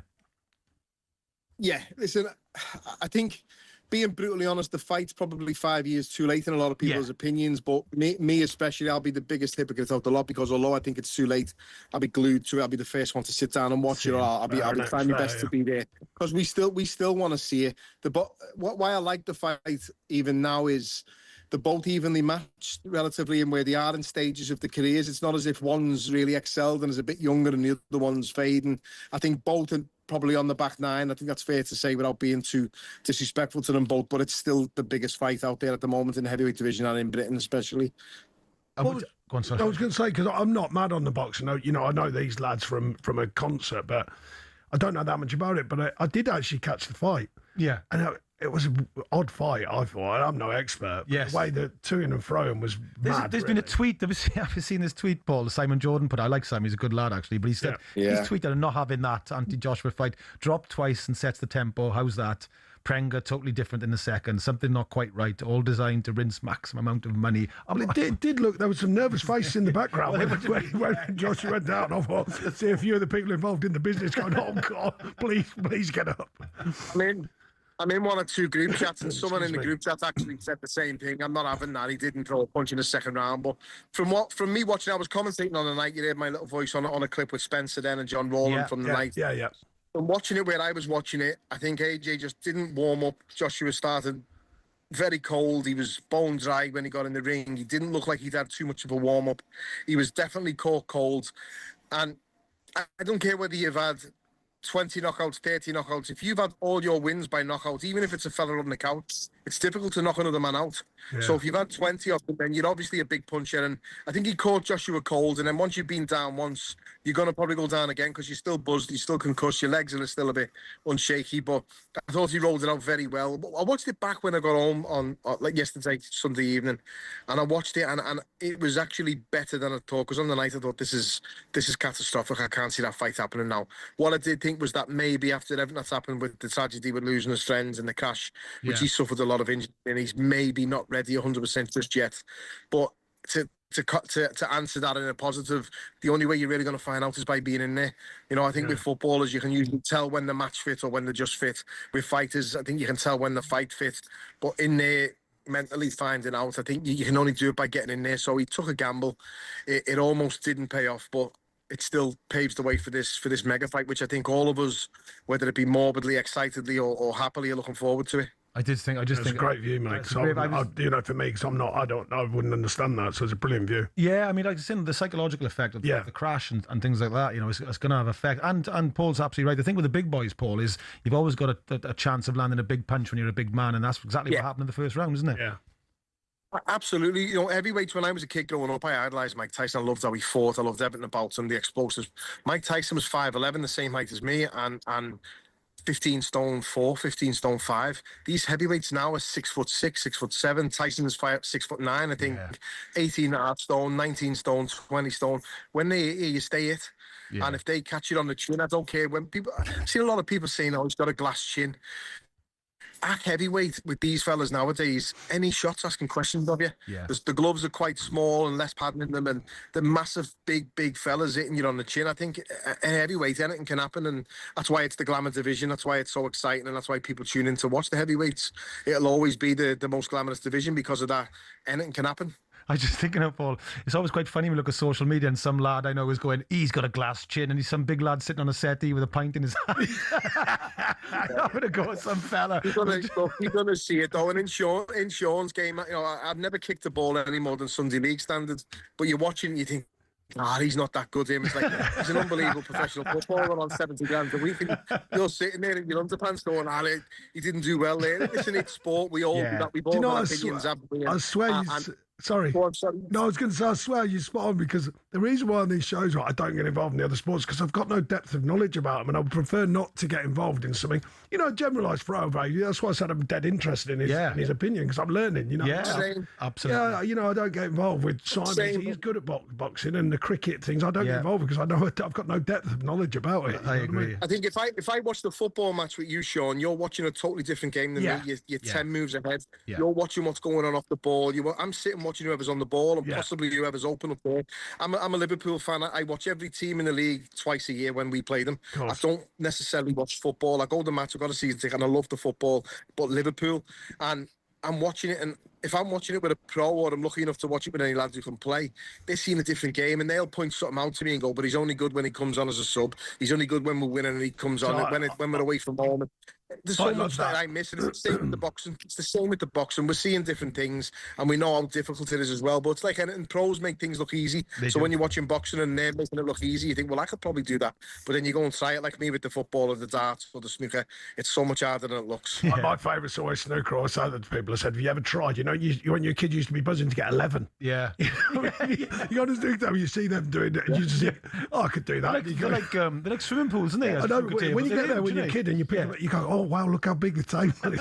On TV, it looks so easy. It is brilliant. Hey, Paul, I was going to ask you. I mean, there's word that it could be in New York City, where the venue's going to be, where they're going to fight. And I'm like you. I'm a total hypocrite. I'm going to go to this one. And we're all going to go to this one. I did get. Really? You know, I got said. Someone said if it's in New York, they've almost pre-invited me. Yeah. All right.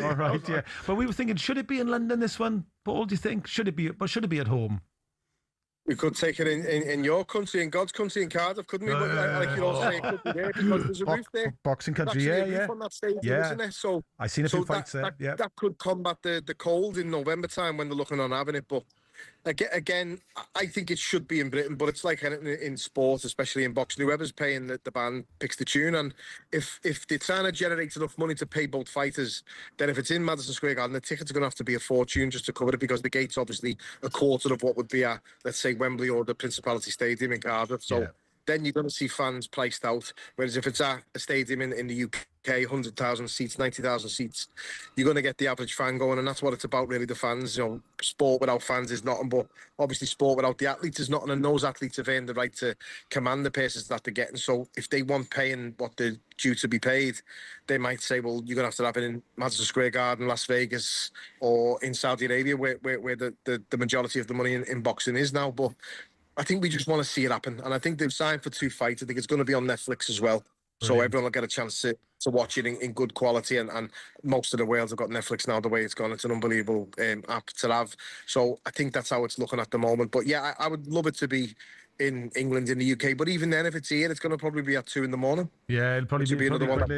Years ago. Paul, been brilliant talking to you, mate, as always, mate. I'm going to show my age just for you both. Thank you very much. Before you go, I seen Lennox Lewis fight Bruno at the Arms Park. That's how old I am. Yeah. This me. That's a long time ago. But thank you, Paul. Thanks for coming in. We've got to go to the Commonwealth Games as well in the way in Glasgow. John Cushion is there, been updating me on everything Commonwealth Games. John, how's it going?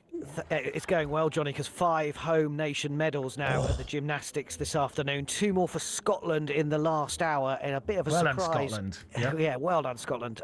Bit of surprise in the pommel horse, because Olympic champion Rhys McClenaghan from Northern Ireland making his return to Commonwealth Games action. He finished 6th overall.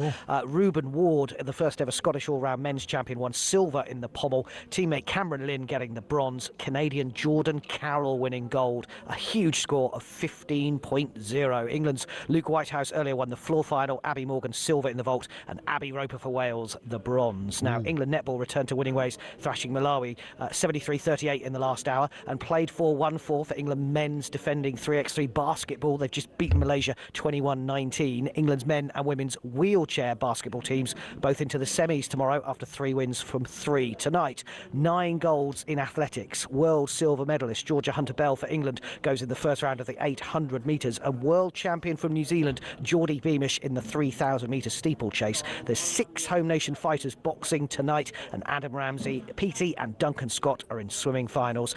You can still be here. The tickets are still available. Check out glasgow2026.com. This is the Commonwealth Games, and it's live across the talkSPORT network. Brilliant. Thank you, John. You've been fantastic, mate, and keep us updated. And all the home nations off to a flyer.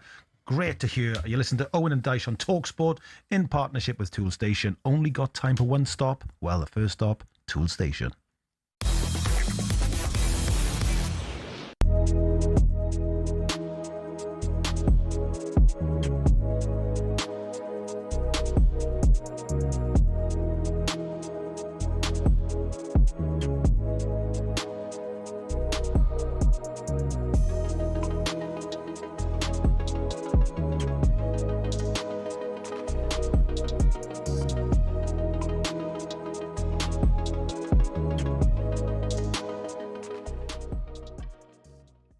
Get the big money coming in from the Middle Eastern state. It comes in and you think to yourself, this is us now. Yeah. We're rocking and rolling. We're going to be spending this. It hasn't happened that way. Well, it can't happen like that because obviously because of the financial rules connected. They put to a cap football. on it at the wrong time for them. Right. So they've got handcuffs. They've got all this dough, but they've got handcuffs and they can't do X, Y, and Z.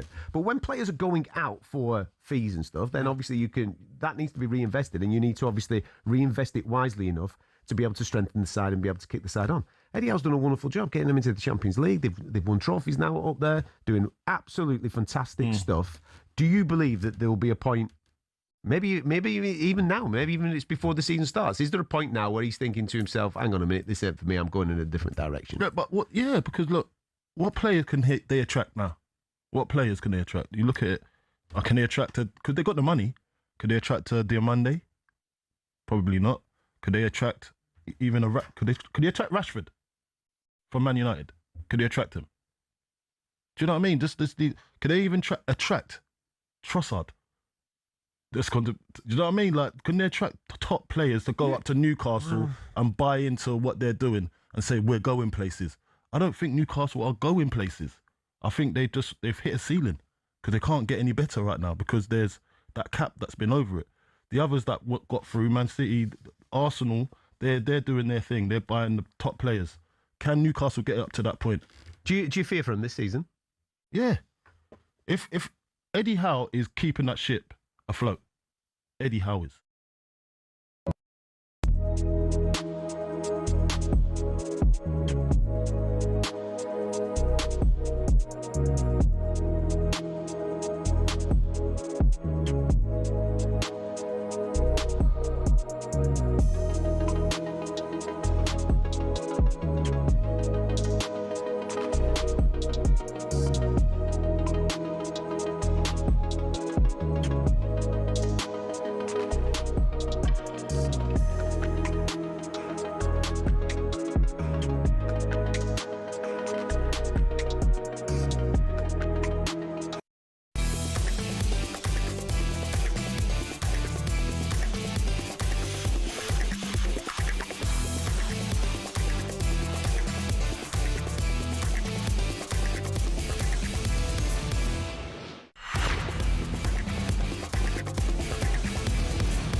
Jonny Owen here with Sean Dyche. We've been talking about all things football today. FIFA, UEFA, structure, English FA, Welsh FA, Scottish FA, Spanish FA, getting some great responses. Sean, you've got getting a lot of love here, mate. I've got to tell you, it's not like it usually is for us. Sean Dyche talking the most sense I've ever heard in football. Capital ever. Well, goodness me, I'm really tired now. I've actually got a compliment. No, I'm only kidding. This is Dave from Manchester. I'm a coach at a professional Premiership Academy rugby team. The first thing they learn is treads: teamwork, respect, enjoyment, discipline, sportsmanship. That sounds fantastic for me. If they don't accept them, we don't accept them. That's brilliant. Football could learn a lot from rugby. I couldn't agree more on this, especially with the way they talk to referees. That should just be brought in. Yeah. Only a captain can talk. It's just sorted out straight away. It's easy. I mean, we don't want to take some of the emotion out of the game, but I know what you mean. There's easier ways of doing certain. I mean, but in rugby, because they've always had that in their culture, everybody watches rugby now. Obviously, I grew up in Wales, so we watched rugby from when we were kids. It's just the way you accept it. Nobody talks to the referee, and if you back chat him for a second, you go back 5 yards, bump, and it's done. So everybody goes to the player, don't do it. One of the simplest things that we haven't discussed is, I'm not going to start on harping on about this because it's borderline on modern life, but you know when it was like, do you remember when this came in? Because it came in when I was little. Yeah. You know, it's not whether you win or not; it's the taking part. What happened there? I disagree. Do you know what I mean? Yeah, Because I just went, no, it's not the taking part. That doesn't set you up for life. No, not in any way, shape, or form. Yeah. I'm not talking about football here. No, I know. I'm a parent. Yeah. There's loads of parents out there. Yeah. I'm not trying to get any angles here. No. But like, give them the chance to win. Yeah. Give them the glory of winning, and the ones who don't win, give them the chance to go and chase being a winner. Yeah. Or whatever walk of life it is. Yeah. I'm not saying it's solving anything, but I don't think it's far off the mark. Every so often, I get it. It's mad. I get told off now. See, I was going so well, and now our wonderful listeners go, shut up, don't I'll talk. I get invited to talk to sometimes media schools, and especially back in Wales. Yeah, and me. Yeah. And I can see their face look at me, and I always say to them, the biggest thing you learn is by what you get wrong. Just from your disappointments in life. And you can see their faces going, sometimes the teachers go, it's great you said that, because we're not kind of allowed to say that. So I go, fail gloriously, make mistakes, because after every mistake, you'll know what not to do next. Yeah, exactly. Yeah. We don't get beat, we just win or learn. Yeah. It's not a bad shout. It's a great not a bad shout. Start. Yeah, just that. Simple. Yeah. We don't get beat, we just win or learn. Yeah. It's not a bad start piece. That's for young kids. It's not offensive. It's not challenging them too much. We just win or learn. It's a great one here, just to finish off here. A lot of the problem with youngsters diving, etc., is yes, they're copying Sean, right? You're right. But their coaches don't pull them up on it. Coaching standards are great now for technical play and tactics, but no coaching education about players should conduct themselves. But Johnny, at a young age, right, there used to be a respect for coach. I'm not saying there's not, by the way. I'm just not sure it's as deep. So I'll give you an example. So now the coach does pull them up. Yeah. And now the parents hammering the coach, aren't they, going, well, what are you trying to say, my child's a cheat or something? You go, no, I'm not trying to. I'm trying to help educate them. Yeah. And then I was very fortunate, a fellow who's still a legend in my life and my area of football. As a kid, I was Lodge Football Club, Jim Hoover. A great attitude's everything. I say it in talks all the time, still now, Johnny, because that's not really as obvious as what it once was. So the coaches, I feel, from grassroots coaches, they almost dared, and politics with the parents is difficult, and they daren't call, the child like, oh, we're not a cheat, that's too harsh. But you go, look, stop doing that. It's tough. I mean, it's tough. Yeah, I think there's some brilliant young coaches out there in grassroots football, and some, Johnny, we should try and get some on tomorrow. People who give their immense amount of time. Yeah, if you're on tomorrow, if you're out, you listen, come on, tell us what it's like. Tell us Jim Hoover should get Spain again, isn't it? Right, this is my point. Johnny, I'm telling Jim Hoover should get an MBE, right, for his work in youth football. Yeah. Simply because of this reason. This will make you laugh. He absolutely put all of his life into youth football in our area, and he had 4 daughters. He couldn't believe it. The reason we said that now, of course, them daughters have the chance to play football. They didn't back then. Yeah. So we always hammer it back. But he's put all of his efforts into it. And he'll tell you all the differences throughout the years. My old boxing coach, Gareth Donovan, there's a man who deserves an MB. He's had countless Welsh champions, British champions, and all the boys who trained under him respect him and all went on to be good human beings. Respect his mass. Good human beings. Anyway, we've got to talk quickly about this because I'm getting waved at here. This is about Chelsea are in talks to sign highly regarded set-piece coach Austin McPhee from Aston Villa, but face competition from other Premier League clubs as well as Saudi Pro League teams. So Villa will be due compensation. Also, his contract's understood to have a specified release clause. Sean, he's a Scottish coach, 46. He sounds like a talented lad. Where do you stand on set-piece coaches? It's not for me for the simple reason that in my experience of my staff, this is. I'm not saying it's not for me with other people, it's up to them. Yeah. But in my staff, I had 4 pro licensed coaches, including me. Yeah. Thousands of games of playing and coaching. Yeah. Youth level, reserve level, first team level. Assistant managers, everything. Yeah. If I can't look at them, they don't know how to do a set piece with an analytics team behind them. Then I've got something wrong. In my team. That's my view. The idea, I will give you a funny side of this. So I'd be loving it if I bought a set piece coach in, because when it goes right, I'll be pointing up on the sideline going, boo him, not me. Go on, hammer him, not me. Or her, go on, give them stick. So when the ball sails over the bar, his fault. I'll be next to him, go boo. Saves me a load of hassle, you know what I mean? Instead of me getting the blame. God damn. I mean, but it is getting much more like the American football model, where you got a coach for kicking. Yeah, but do you know what? I've got to defend this, right? And people are definitely going to get a load of stick about this one. Do you know who started it? I swear to you, right, and got battered for years. Sam Allardyce. Yeah, I knew Sam Allardyce. Everybody says because he played in America. Came back with the idea. And forget about styles of football, because that's what everyone will jump on. Oh, just because you're like him, you keep him up for that nonsense. I normally get that. You know, I always get that. I'm like, oh yeah, here we go. You know, here we go again. But he was the first one to bring it in as soon as he had any kind of finance in football, even at like Notts County, you know, what do you got, interns and that? Intern analysts and coaches. And yet, no one ever speaks about Tony Pulis recently, or going about long throws. He was doing that blooming 10, 15 years ago. Famously. So I don't mind. I'm not backing him, but just give a bit of credit where credit's due.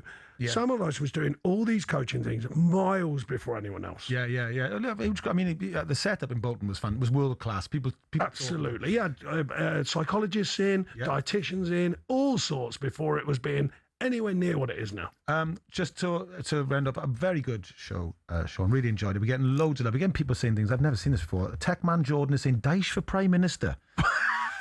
That's your fifth now, isn't it? That's a big step for the Gingers. Mind you, mine's African Sunset. Yeah, two quick ones. The Spanish media don't throw negativity galore on the players. They all back each other, even when they fail after they say their piece. I don't know if that's true. That's why it'd be good to get somebody on to give the Spanish. But we had Lee Carsley for Nation League games. Gwilym would be good. I spoke to Lee at a Forest game. A nice lad, actually. Nation League game was vilified for the results, saying he wasn't ready by the press, and in the end, Tuchel choked. I mean, for every opinion, but also the players don't love playing for England. It's that simple. I don't necessarily agree with that. Darren S, you know, I think that love playing for England, but I just think the pressure gets them. But it's a very good that's point. fair. The pressure is way more difficult. Just before we go, we've got to talk to you quickly about, because I did promise. I was driving back from a music festival yesterday with Day Fever, packed tent, fantastic. Chester, Together Stronger. Together Stronger, that's Wales. Together Forever Festival, whatever it's called. It's a good festival. Anyway. Good crack. And we're driving back, and I'm coming past the JCB place just by Derbyshire, Stoke, that area there.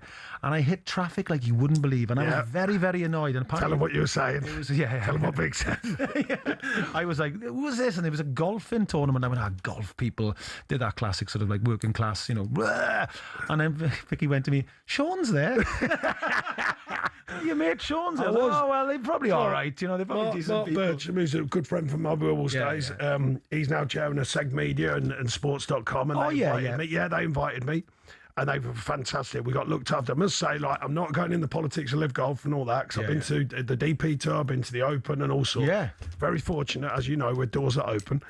And I tell you what, it's a great experience. I really enjoyed it. It was good fun mixed with. We saw Poltz. We were giving him a few of them. You know them waves that you do. Them waves. Them certain waves of a different kind that you give players. Yeah. He was laughing because he could see us in the distance.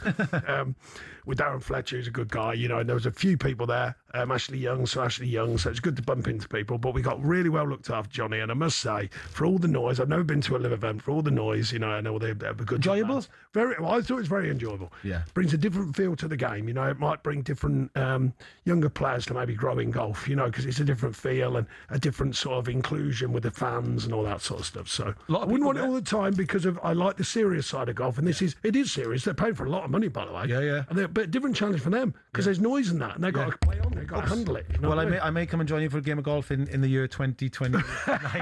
No, it's Jonny Owen and Sean Dyche. We really enjoyed your company. Fantastic. Absolutely fantastic. To talk about stuff your company has been brilliant. We're back on tomorrow, and I promise you, we're going to try and get some people, talk to people. We've got to top today, though. We've got to top today. Well, you know, we need a meeting down the pub. Yeah, exactly. Let's try and get ticket prices down in UEFA, and England and Wales winning World Cups and Euros. Solve grassroots football. By tomorrow in the pub this afternoon, we've got it sussed. We will with Aussie. Thank you very much for joining us. Have a wonderful afternoon.